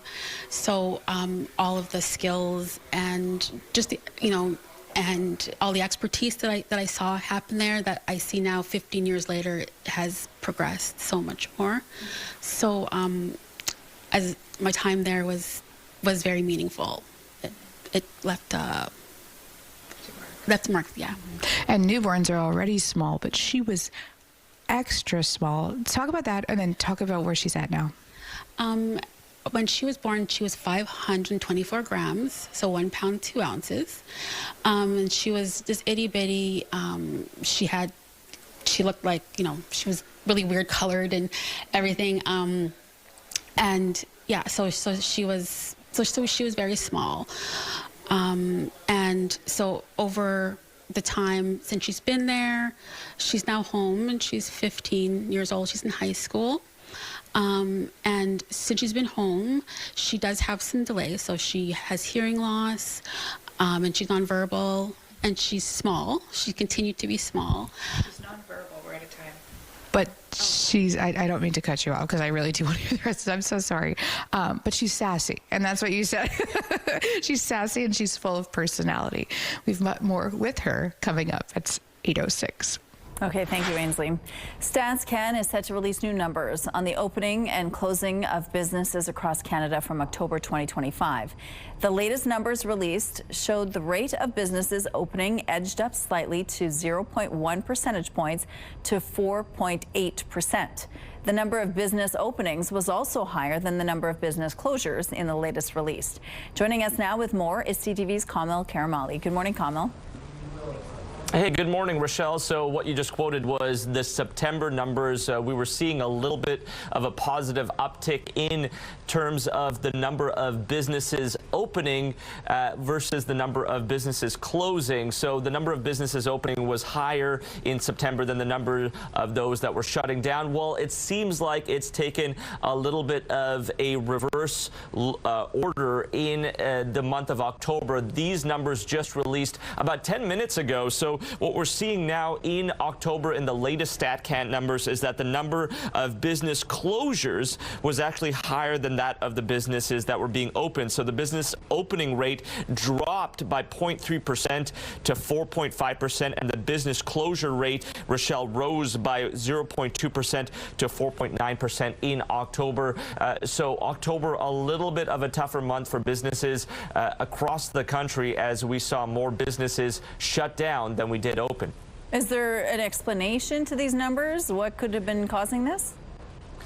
Yeah, and a lot of that has to do with the economic uncertainty, the tariffs, and the trade war, especially with over the summer and early fall months. We did see a little bit of stabilizing happening as the allyship of Canada and the U.S. in terms of the trade agreements and the partnership hit a little bit more of solid foundation, but it did become a little bit more tumultuous, and it looks like a lot of businesses weren't feeling as confident in terms of opening up. So that is the best guess by economists at this point, but it has been a little bit of a fluctuating year, Rochelle. We'll see what November's numbers hold when they come out next month. But once again, October's numbers showing that more businesses closed than opened across the country, Rochelle. Okay, well, thanks for this update, Kamil. CTV's Kamil Karamali reporting live.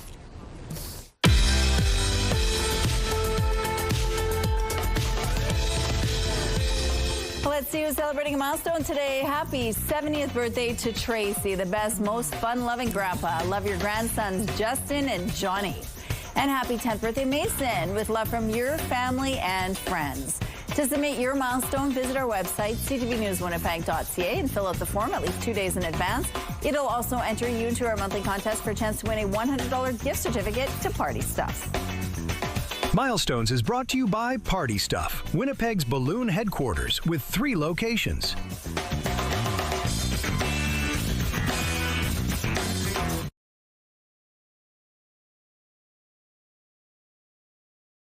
Weather is brought to you by Mr. Lube Plus Tires. Open late, ready when you are.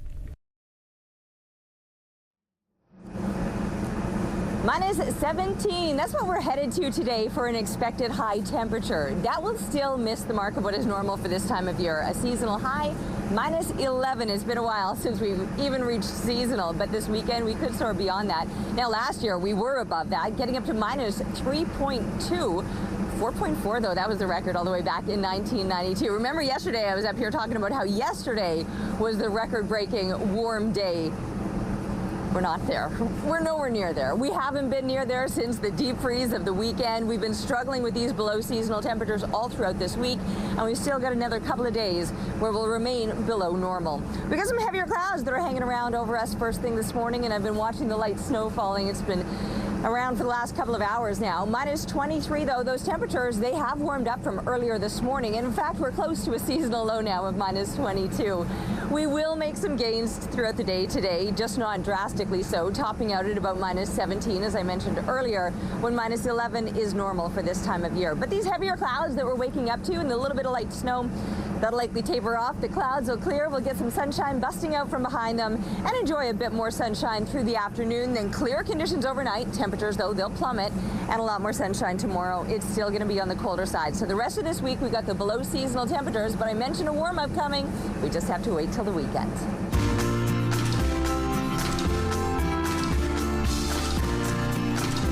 A group of teachers who also happen to be part of a rock and roll band is helping to put on a good show for a good cause. The event is called Chords for Care, and the Rocking Night is a fundraiser for Cancer Care Manitoba. And joining us now are teachers and band members of Teacher Feature featuring teachers, Mark Dewar and Shane Barchuk. Hello to both of you. Morning. How's it going? I'm well. Thank you for joining us. Now, first, we got to talk about the name. How did you pick that name? It's a bit of a mouthful. It actually goes back to some time working in Thunder Bay with some teachers out there at Westgate Collegiate, and yeah, it's just good fun. If you shorten it, it's TFFT. Just yeah.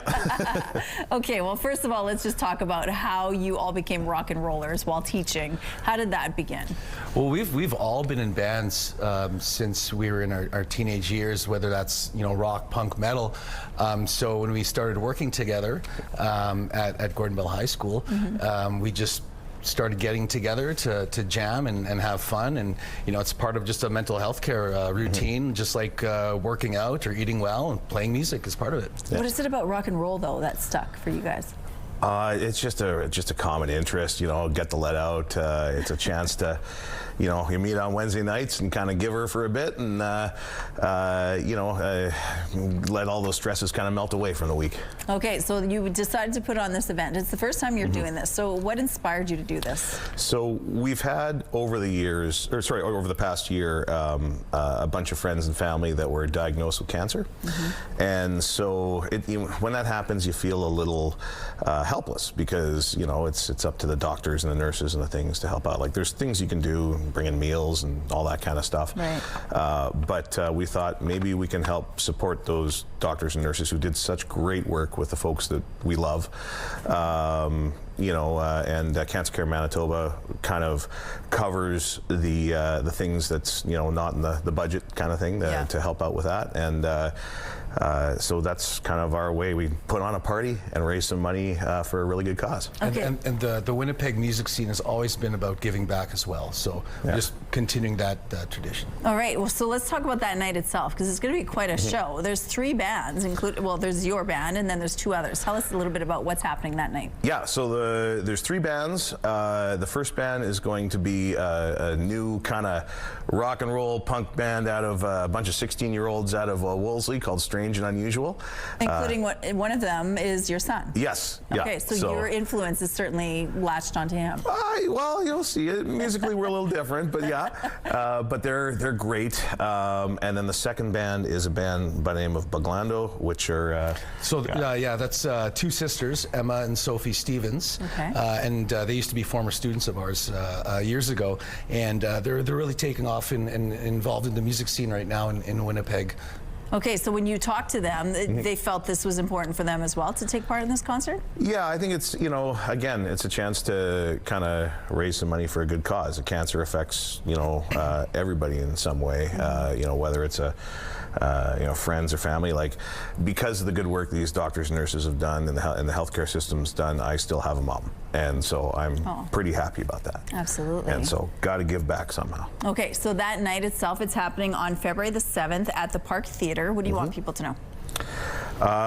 You can buy tickets online. If you just go to Park Theatre website, it's an easy Google search. If you can't make the show and you still want to donate, easy Google search Chords for Care Winnipeg, and it'll take you to our site. And you can make a donation there if you can't make the show. And it's going to be quite a rockin' show.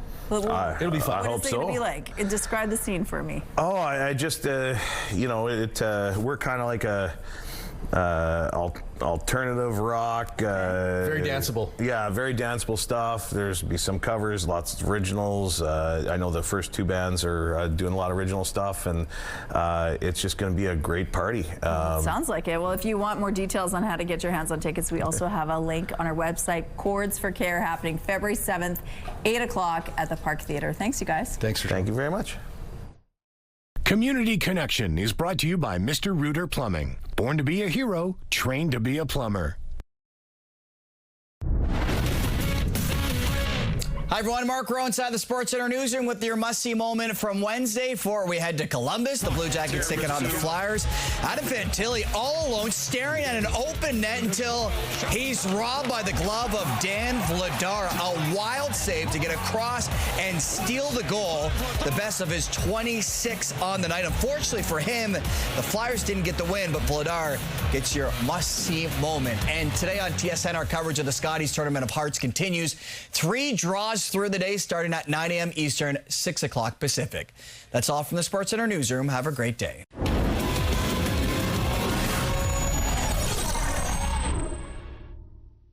The TSN Must-See Moment is brought to you by Super Blinds and Draperies, featuring Hunter Douglas products. It's Thursday, January 29th. Unexpected closure. What factors prompted the province to wind down operations at a trade college in South Winnipeg?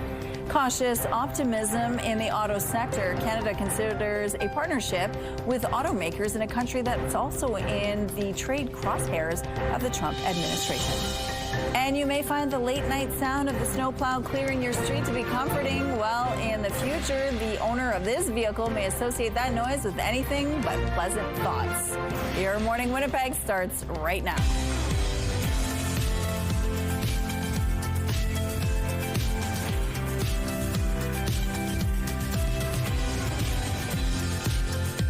Good morning, Manitoba. It's 8 o'clock on your Thursday. Thank you so much for being with us here on your Morning Winnipeg. Coming up at 8:15, there is a group of people in our community that's trying to bring professional ladies soccer to Winnipeg. Right now, the Northern Super League has 6 teams across the country. They're trying to spread out a little bit more. We're going to find out who's involved with the movement and what it would mean to the city of Winnipeg. And we need some heat, some warmth. Yeah. We're not going to get any I'm sure they'll figure out an indoor facility or something like that. Nobody wants to be playing in this kind of weather. Here's the thing. We do have another couple of days of these cold, below normal temperatures. But then it's going to warm up. Only to like seasonal. I mean, it'll feel like a normal winter again, and we've been in the deep freeze for a while now. So minus 23 is where we're sitting currently, though it feels like minus 34. Sun is moments away from rising, and you can see those heavier clouds that'll be kind of obstructing your sun gazing first thing this morning. A few instead light and scattered flurries that are falling at this time. Winds out of the west-northwest are 17 kilometers per hour. The pressure is rising, humidity sitting at 79%. A little bit of light snow, sure. We've been watching that through the morning hours with a few extra clouds right in this very southeastern part of the province, and this diagonal band of clouds moving up into parts of the northwest, and with them, sure, a few flakes of snow. Some places are clearer, but it's also colder. Northeastern Manitoba, you'll be enjoying plenty of sunshine today. The southwest as well, and as the day goes on, we'll see these clouds kind of clearing out, and we too will see increasing amounts of sunshine.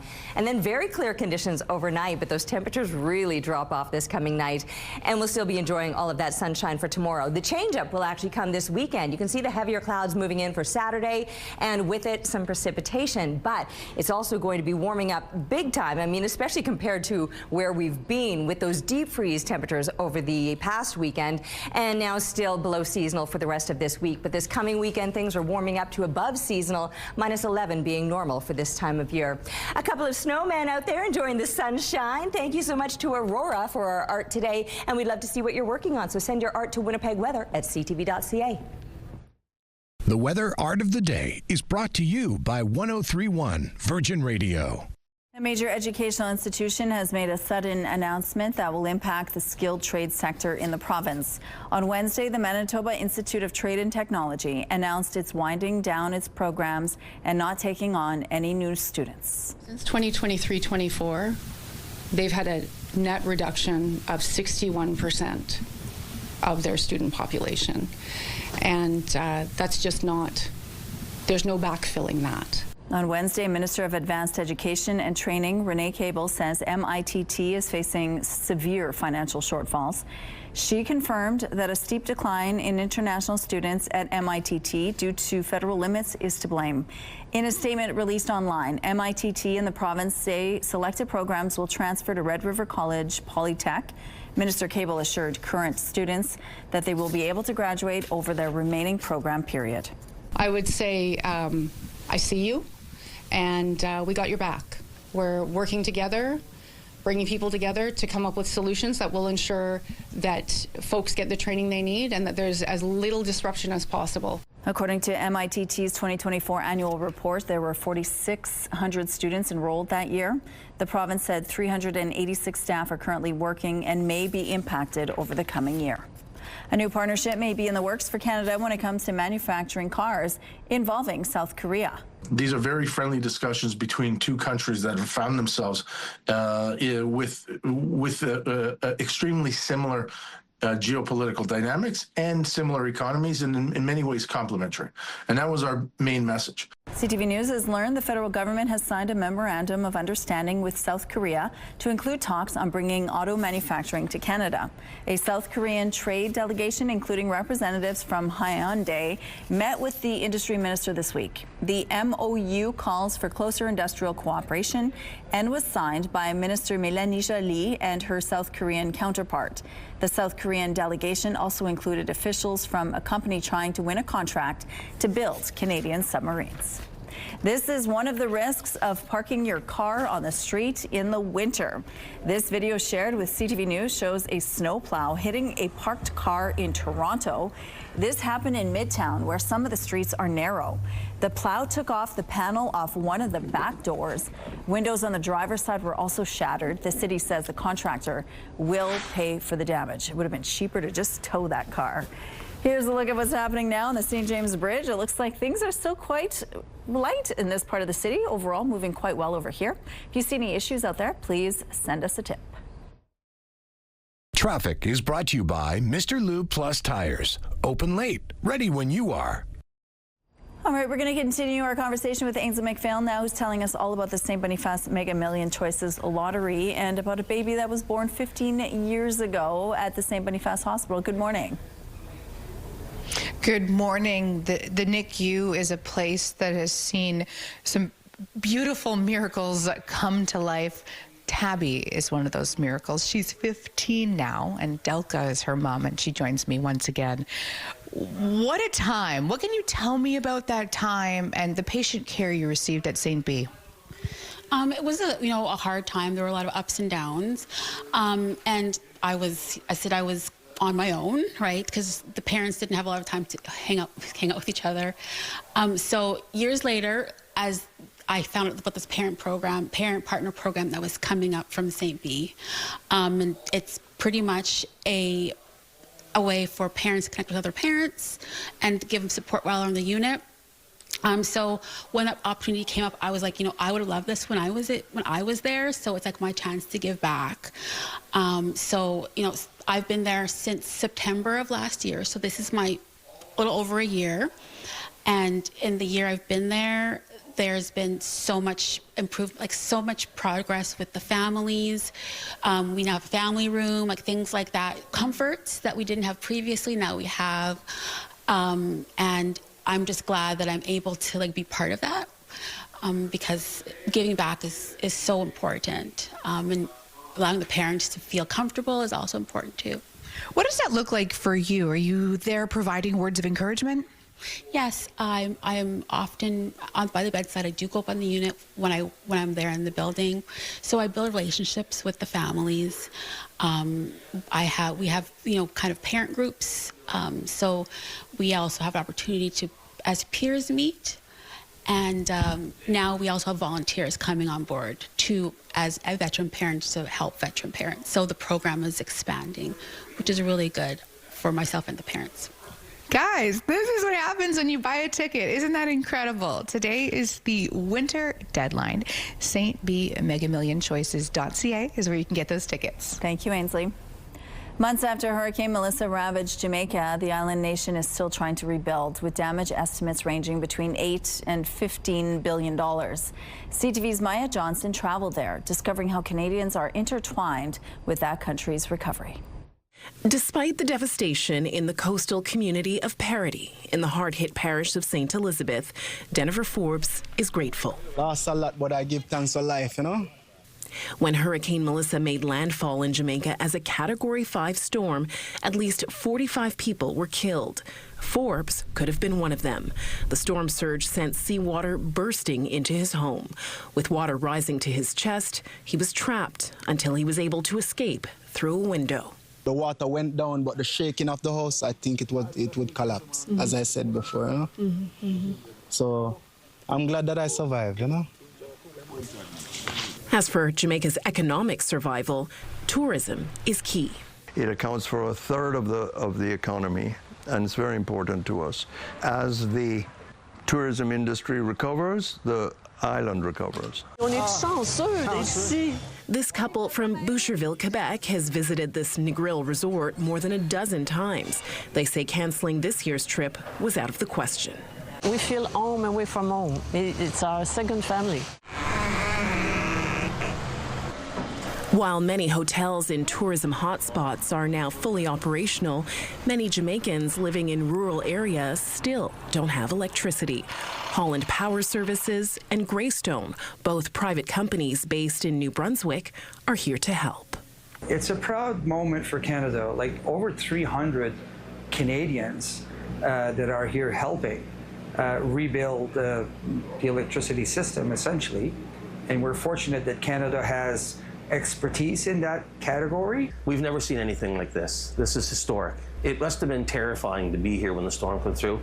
As more Canadian equipment arrived at the start of January, Jamaican officials expressed their gratitude. It is a wonderful sight to see the trucks and crews. Jamaicans moving from despair to determination, with a helping hand from Canada after a historic hurricane. Maya Johnston, CTV News, Black River, Jamaica. And a look now through the CTV Live Eye, brought to you by Bathfitter, exclusive home of the PermaFit solution. And again, we're seeing those heavier clouds hanging around out there this morning. There's been a little bit of light snow.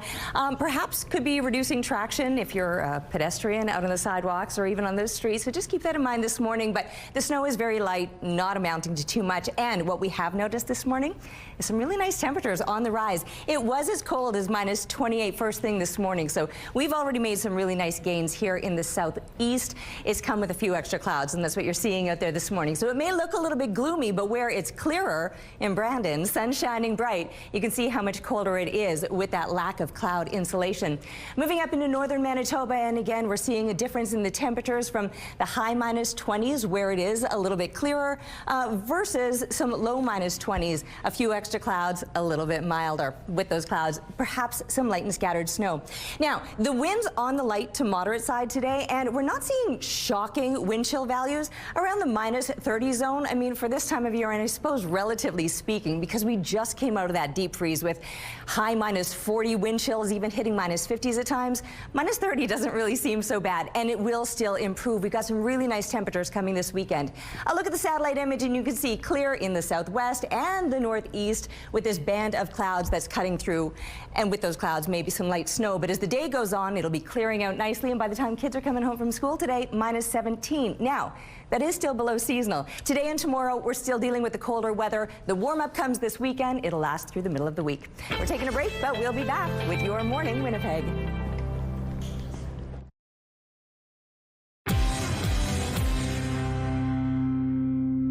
As late Tuesday night, it was announced a women's professional soccer league is coming to Canada. We can build one of the top women's professional leagues in the world.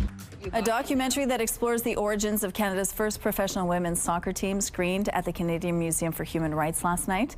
The Pitch follows Olympic medalist Diana Matheson's efforts to get the Northern Super League for women's soccer off the ground. The league, which is comprised of 6 teams from across Canada, launched its inaugural season last April. The goal now is to expand the professional women's soccer league here in Winnipeg and beyond. And joining us now to tell us more about this is the founder for the Northern Super League, Diana Matheson, and 4-time Team Canada Olympian, former Ottawa Rapid FC player and Winnipegger, Desiree Scott. Good morning, Diana and Desiree. Hi, morning. Good morning. Thank you so much for being with us. Now, first of all, obviously soccer has been a big part of your lives. It's really influenced you in so many different ways. How have you seen it impact girls in sports? Oh, sports opens doors. It's tied with better health outcomes, academic outcomes. There's crazy ties between women that work in business and sport. And our whole lives have been shaped by sport. I got my university through sport. My post-education, I got a scholarship because I was an Olympic athlete. The COC had programs.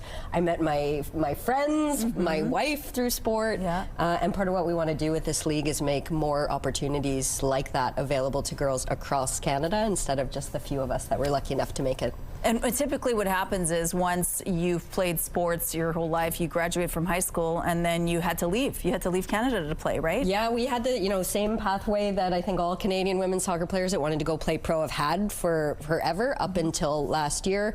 We pretty much leave the country either after high school or after university, and then we go play pro around the world. So I was gone 17 years, and only when I retired could I come back here to Canada. And yeah, Desi just came home to Winnipeg yesterday after how long, Desi? Yeah, about 20 years I've been away, so happy to be back in the city I love. Well, it's great to have you back. So now your goal, you've created this league. What did it involve to get it even off the ground? Yeah, I mean, there's an incredible moment right now to build the business of women's sport. It's really the first time in history that women's sport has been treated like a business. We all grew up in a time where there were myths and biases around women's sport. No one watches women's sport doesn't make money, and there was no data to disprove it. Now there is, and women's pro sport is the fastest growing area of sport. You've seen it. We've got PWHL, you've got us, the Northern Super League, Toronto Temple coming next year. We're one of the best women's sport countries in the world, and now finally we're building this business, this industry around it, creating jobs, driving revenues. So for us, it was finding the investors, the sponsors to get behind this, and we've had an incredible response from across Canada. And now it's about finding the next community, maybe somewhere like Winnipeg, again, to find the fan base, the community, and the investors that are going to embrace the next team. Desiree, Winnipeg is a great place for this league, would you say? I would say. I think, one, we're looking central or west for that expansion team, and I think, why not Winnipeg?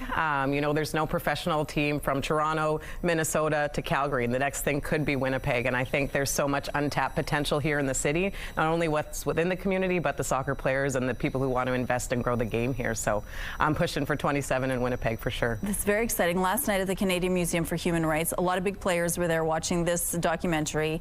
What sort of response did you get? There was some representatives from the city, the province. Tell us what sort of response you had. Yeah, it's been incredible reception. I think there's over 500 people there last night, so fantastic response. And I know, Winnipeg, you probably haven't spent much time thinking about women's pro soccer and women's pro sport, but I can tell you there's the opportunity here to be one of the best women's soccer cities in the world. I mean, Desi came from the NWSL. The best fan base down there since the beginning has been Portland. And Winnipeg's got about the same population as Portland.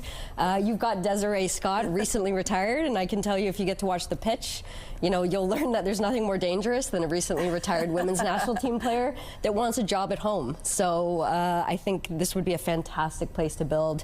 I mean, this is a city where the community brought the Jets back to town, and now it's time for that community to bring women's soccer here. And you think we have the fan base in the city to support this right now? Absolutely. I mean, we got a little taste of it last night. Incredible response. Desi knows better than I do. I think it would be a fantastic place to play women's pro soccer, and it creates inspiration for young girls in the city, jobs, not just as players, but as coaches, referees, women in sport medicine, business, media. And it creates that high performance pathway too, so we can have more Desiree Scotts on the national team in the future. Very exciting. Okay, so if someone's watching right now and they want to get behind this, what do they need to do? You can follow on social media that MSD Scott. I've got a petition going right now that you can sign, show your support. We're sending that to government officials just to show that the community is behind us, because this team does not happen without the community wrapping their arms around it. So they can sign that petition and follow along on the journey and support along the way. Well, this is so exciting. We wish you all the very best luck on this venture, and hopefully it'll happen real soon for both of us and for our city. Thank you so much for joining us today. Thank you. Thanks for having us. Thank you.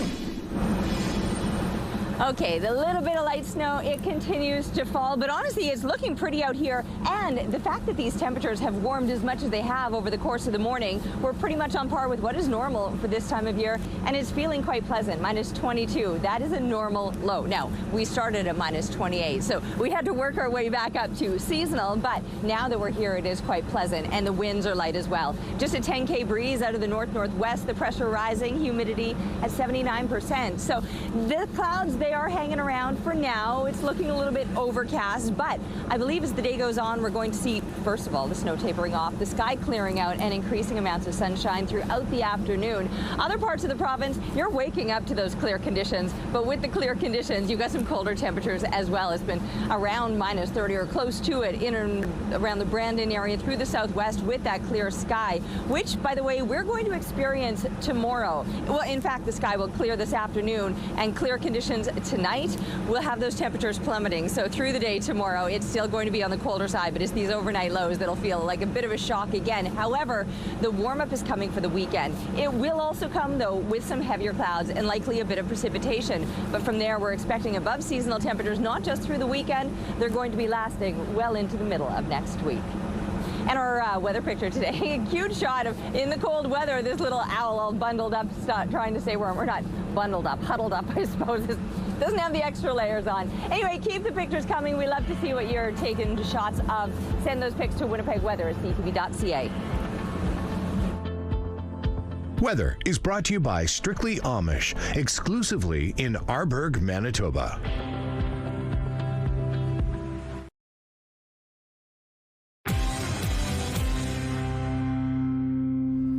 Canada's premiers are meeting with Prime Minister Mark Carney today with the upcoming CUSMA review in mind. President Trump's rules. There are no rules with him. So we need to focus on what we can do. In any negotiation, there's, on both sides, there's some people that are kind of out front with more bluster. We're certainly seeing that. Yesterday was the first day of the First Minister's meeting. The meeting was focused on getting everyone on the same page. But at the same time, premiers also want their priorities back home top of mind for the Prime Minister. The premiers started their winter meetings just days after U.S. President Donald Trump leveled that new 100% tariff threat against Canada. A team of emotional support dogs is working their tails off at an airport in Mexico. The team includes a Samoyed, Dachshund, Labrador, and a Frenchie. The dogs work 60 to 90-minute shifts with mandatory breaks because they're still puppies. The airport is studying whether to expand the program and eventually help replicate it at other airports in the country. January tends to be a particularly busy season for divorce lawyers, as well as counselors and therapists. CTV's Krista Simpson has more on the reasons why some couples find their relationship at a crossroads during this time of year. A new year is often a time for change, and for some couples, it means the end of their marriage. We do see more people calling our office asking for initial consultations to discuss the preliminary steps that they would need to take if they were considering separating. An increase of as much as 25%, says lawyer Lori Stoyne. And it's not surprising these inquiries follow the holidays. I think that a lot of family law issues are brewing for a long time, and in our experience, holidays are times of stress.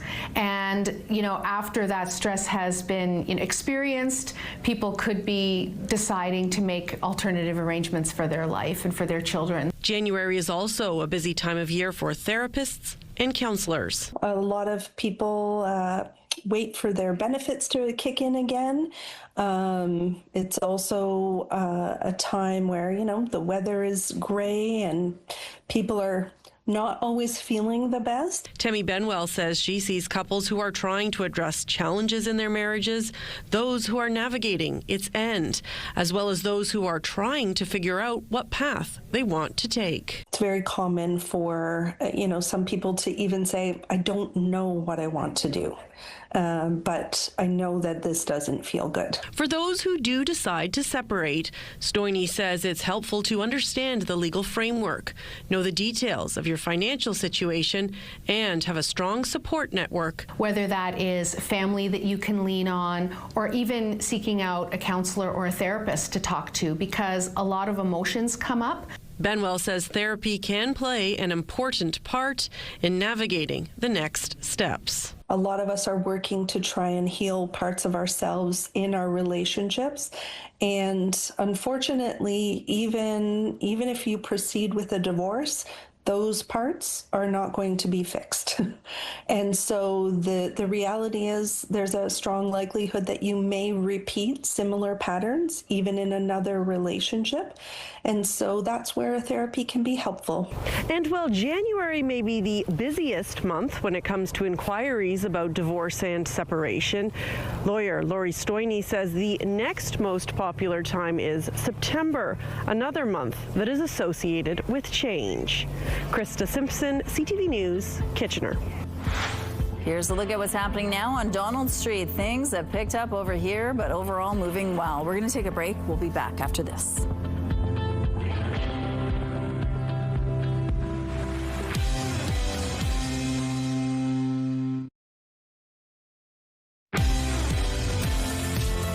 All right, looking a little bit gloomy out there, but honestly, every time I've stepped out onto the rooftop, I'm like, oh, it's kind of pleasant. We are at seasonal temperatures. It took us some time to get there, but we are at seasonal temperatures, a nice place to find ourselves. It does feel more like minus 30, though, once you're factoring in the winds, but the winds have even tapered off now, just 10 kilometers per hour out of the north-northwest. The pressure is rising and the humidity sitting at 79%. With those extra clouds, there's been a little bit of light snow. Honestly, it's just the lightest dusting, but it might affect your traction both as a pedestrian and a motorist. So just something to keep in mind today. As far as shoveling, no, it won't amount to much. You might just have to like sweep off your car if it was parked outside this morning. There you can see the extra clouds through this diagonal stretch of southeastern Manitoba through west central Manitoba. Other than that, pretty clear conditions right around the province, and we will eventually see some of that clearing, especially as the day goes on. Headed to a high of about minus 17. That's a little bit off the mark of normal still. The rest of this week, we've got these colder temperatures to endure, but it will get warmer. So just another couple of days. And minus 17 is nothing like the deep freeze that we got through. And we got through that, so we know we'll get through this. However, speaking of deep freeze, down to minus 29 overnight. So as the sky clears this afternoon, expect those clear conditions to be in place tonight. But cold temperatures, yes, will be plummeting. And then only rising to about minus 18 tomorrow. But abundant sunshine to finish off the work week. It'll at least look gorgeous, even if it doesn't feel so great. Now, it will feel a lot better for the weekend when the temperatures start to rise. We've got some heavier clouds and precipitation to kick off the weekend Saturday, but from there, these above seasonal temperatures, things will be looking far more, or feeling far more pleasant right throughout the middle of next week. Thanks, Terry. The news that the Manitoba Institute of Trades and Technology will be winding down its programs has some industries well known for employing their graduates surprised and worried for the future. News, frankly, was a shock. Chris Lawrence is the president of the Manitoba Heavy Construction Association. He says MITT had established a reputation for getting students ready for work, so he believes its closure will be felt strongly by his industry. To now not have that available is a blow to the ability of the industry to attract with good foundational educational and training individuals to work and enjoy careers in our industries. Lawrence says he hopes this decision isn't final yet and there's still a chance to keep MITT alive in the future. The Federal Cybersecurity Center is warning Canadians that criminals are using new tactics and technology that make it easier to target victims. A new report reveals that the ransomware threat is increasing and evolving as malicious actors adopt new sophisticated strategies like using AI. create better social engineering, or like these phishing emails that they'll send out to better appeal to individuals so that they'll click on the malicious links and get themselves infected. It'll help to automate malware that they use in terms of the ransomware activities. Numerous Canadian organizations, including businesses, hospitals, and universities, have been held digitally hostage in recent years by cyber criminals who electronically locked their private data and demanded payment to free the files. The Winnipeg Police Service has issued a tender to buy 16 e-bikes. The bikes will be primarily used by community support units and foot patrol. The force says e-bikes allow officers to get around quickly and patrol areas motor vehicles can't get to. Adding police e-bikes programs in other Canadian cities have been successful. The program is expected to be rolled out in late spring or early summer. Selling a used car privately might get you a better price than trading it in at a dealership, but a warning about a new kind of scam involving criminals tampering with your vehicle. CTV's Pat Foran explains. I feel violated. Mark Rafi and Carol Crawford of Paris, Ontario were selling their 2016 Hyundai Santa Fe. They listed it for $7,000 on Facebook Marketplace. Two people came at night to see the vehicle. One man wanted to inspect the trunk. And he was looking underneath the mats and looking for the spare tire, and had me completely occupied. So I was not aware of what the other person was doing, who had gone around to the car, opened up the hood. It's believed after opening the hood, the man sprayed oil throughout the engine compartment. When the potential buyer started to go for a test drive, he stopped and backed into the driveway. The other gentleman who was hanging around the driveway squatted down and sprayed or inserted something liquid into the tailpipe. After a short drive, they returned, and smoke was pouring off the engine and out of the exhaust. There's all this white smoke coming out, and the other guy who was in the driveway comes running around and says, look, he says, there's oil everywhere. Rafi says the two men told him the engine had blown and the car was worthless. It was like, oh my gosh, something must have blown because there's oil everywhere. He was asking $7,000 for the SUV, but was convinced to take $1,000 just to get rid of it. The two men paid in cash, took an extra set of tires, and left. Rafi told his wife what happened. That's when they checked their security video. We saw everything. I said, we've been scammed. I said, this is a scam. This is a case of seller beware. An auto fraud investigator says criminals will put oil on the engine and in the tailpipe to make the car smoke and appear to have serious mechanical problems. They really presented a convincing story to the owner that his car has blown the engine. Rafi is upset he was scammed out of $6,000 and that he trusted the two men. To be taken like this, I don't know how somebody sleeps at night after doing this. Pat Foran, CTV News. Here's what's happening right now on Notre Dame Avenue. It looks like things are moving well. It's a smooth drive so far today. If you have any issues out on the streets, please let us know. And here's a look at your gas prices. The Canadian average is $1.27. The provincial average is $1.20. In Winnipeg, the average is slightly lower at $1.19, and the lowest price in the city is $1.10. All this information is on gasbuddy.com. For today is National Corn Chip Day, so for our question of the day, we wanted to know what's your favorite chip or chip flavor. Doritos Cool Ranch has to be the perfect chip. It's like eating electricity, says Drew. Plain Ripple chips and jalapeno cheddar. That's Marlene's favorite. Brenda's favorite chip is chocolate chip. That's a good one. Mark's favorite chips are sour cream and onion with French onion dip or guacamole. Jackie is currently hooked on Doritos' new garlic parmesan. Kelly's favorite is beet chip with a garlic aioli. And Your Morning viewer said favorite chip is Cool Ranch by Doritos. Thank you so much for your responses. Let's go now to Ainsley McPhail. We're talking about the St. Boniface Mega Million Choices Lottery this morning and some important deadlines. Good morning. Yes, good morning. Midnight tonight is that winter deadline. By the way, ketchup chips are the best chips. Emily Phillips joins us now to dive into that very extensively. Just kidding. Your research is amazing. Seriously, when you support this lottery, you're supporting research just like this. Tell us all about it. Well, I would have to say, actually disagree. Dill pickle is probably the best chip. But bingo. But yeah, thank you for having me here. So we brought a group of patients together to understand what their experience was to move after heart surgery. We know that we need to get people up and moving, but when I was talking with one of my patient partners, She described her experience as being accosted and almost thrown out of bed, which I was like, as a nurse, that's not how I want someone to remember their hospital stay. So we brought a group of 10 people together who had had surgery at St. B, and we just asked them, show us what it was like to move after surgery. So 8 different body maps were created. This is an example of one, and they were able to use whatever art supplies they asked for. I had everything there, from markers and paint and pencil crayons and everything you see here, and they drew what that experience was for us to really show us, not just tell us, but to show us what it felt like and understand that emotion behind what it was to move after having major surgery. And it's so fascinating too how interconnected our body and our mind is. What have some of those reactions been? Yeah, so a lot more brain fog and confusion than what I would have understood. I always assumed that, the next day when someone woke up, they were a lot more clear, but they said they were very cloudy. They described it as brain fog, and a lot of people did use the cotton balls to describe that. This particular person was surprised that they weren't having any pain, just felt some weight on their shoulders. But you can see so many bright colors, which also surprised me. I wasn't expecting the kind of joy and positivity that came out of moving after surgery.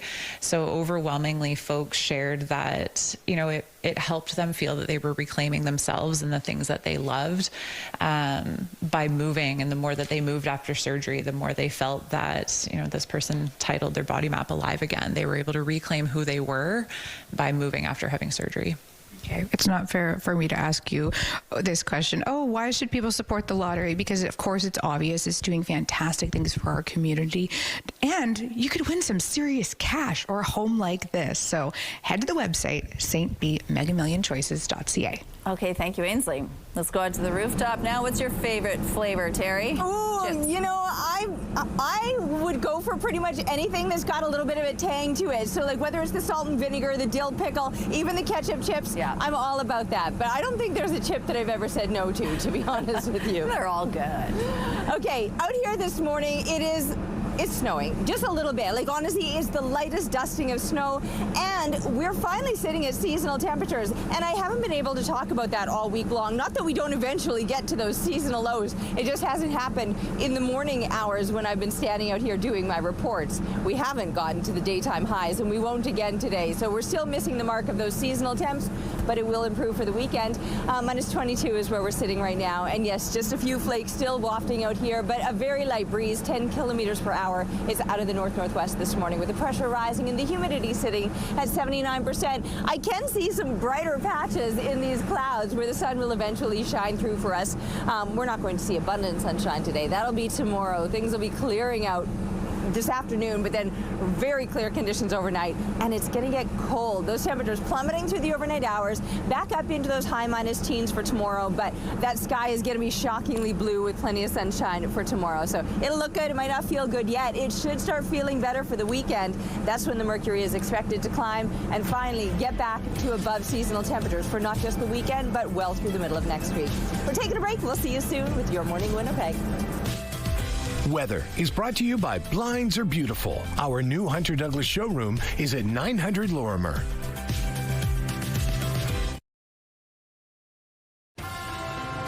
Have a news tip? When you see news happening, let CTV News Winnipeg know. Text your tips, pictures, and videos to 10400. That's 10400. Message and data rates may apply.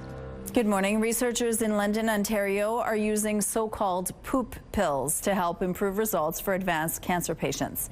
CTV's Pauline Chan has more.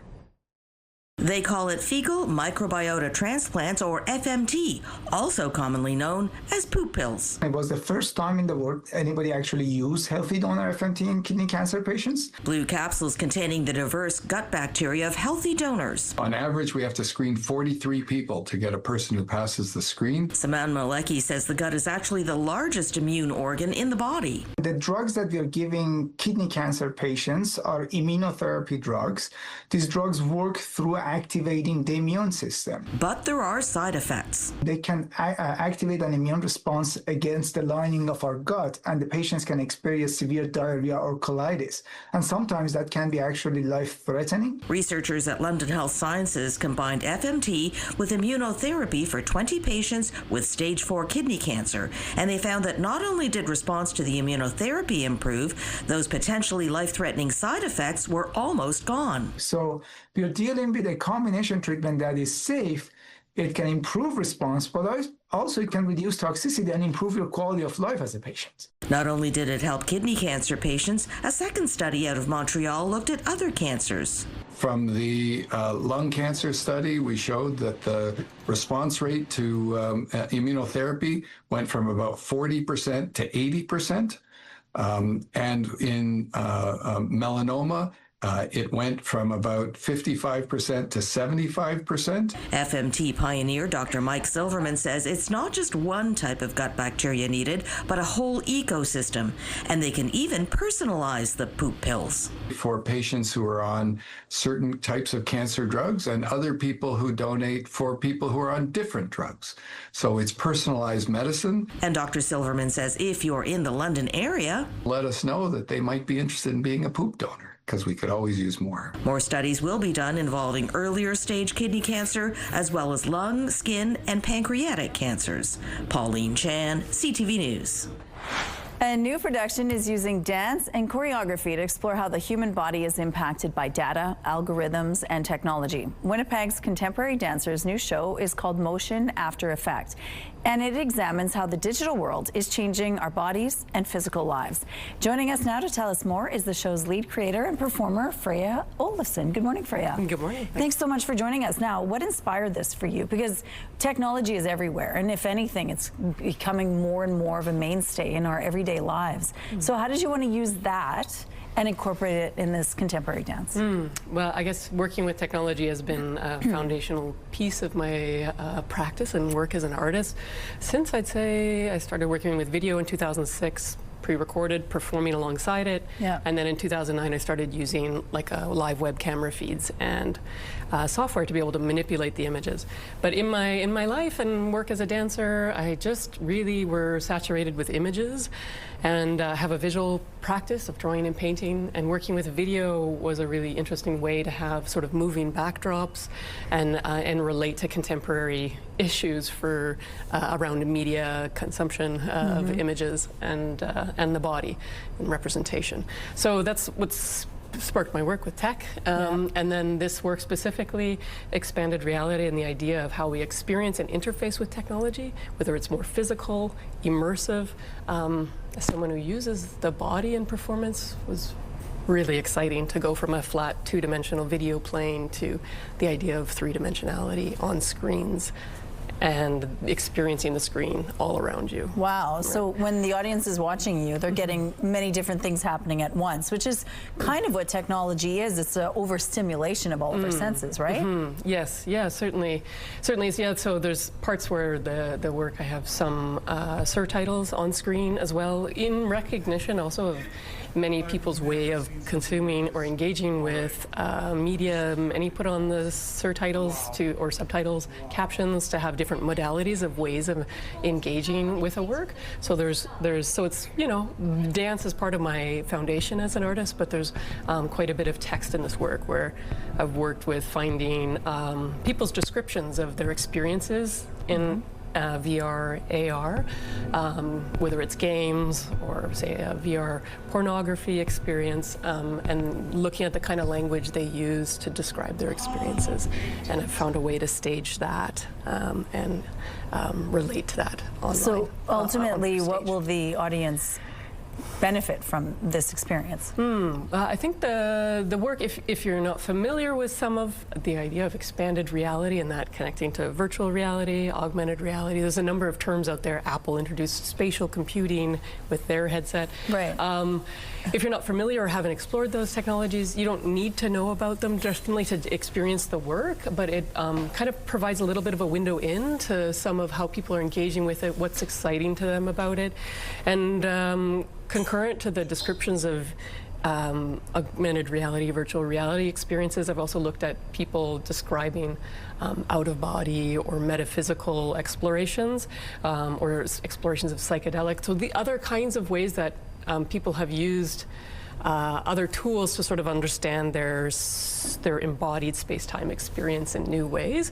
So looking at the interest in engaging with technology to shift our understanding, being part of something that's been of interest to humanity ongoing. Right. Motion After Effects starts tomorrow and runs this weekend. Thank you, Freya, for sharing this with us. There's many tickets available, so you can certainly get a link on our website for more details on how to get your hands on tickets. Thank you. Thank you. Oh, look at that. The sun, it's shining from behind those clouds, those little tiny pockets where it's looking maybe a little more promising of what we might see more of this afternoon. Minus 22 right now, still feeling like minus 30 with a north-northwest wind, 10 kilometers per hour. The pressure rising and the humidity sitting at 79%. Overall, it is on the cloudier side. You can see those clouds here looking at the satellite image as well. Clearer conditions in other parts of the province, and we'll likely see that clearing into the afternoon. So increasing amounts of sunshine today, clear conditions then overnight. That's when these temperatures really plummet. I mean, we're not going to rise much today, another few degrees, but still remaining below seasonal. But tonight we're headed back almost into the deep freeze. But it clears out, and that'll set us up for all the sunshine tomorrow. The weekend, totally different story. We're going to say adios to the sunshine for a little bit with some heavier clouds moving in and likely some snow. But it's also looking so much milder, not just through the weekend, well through the middle of next week. Temperatures finally climbing to above seasonal values. We're taking a break, but we'll be back with Your Morning Winnipeg. Rooftop arrangements provided by Lacoste Garden Center.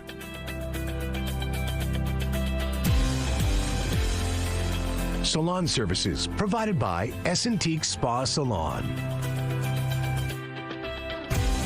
Well, we're going to send you off, but first we're going to show you some fun video. We kick things off with a fun way to go viral with your wife.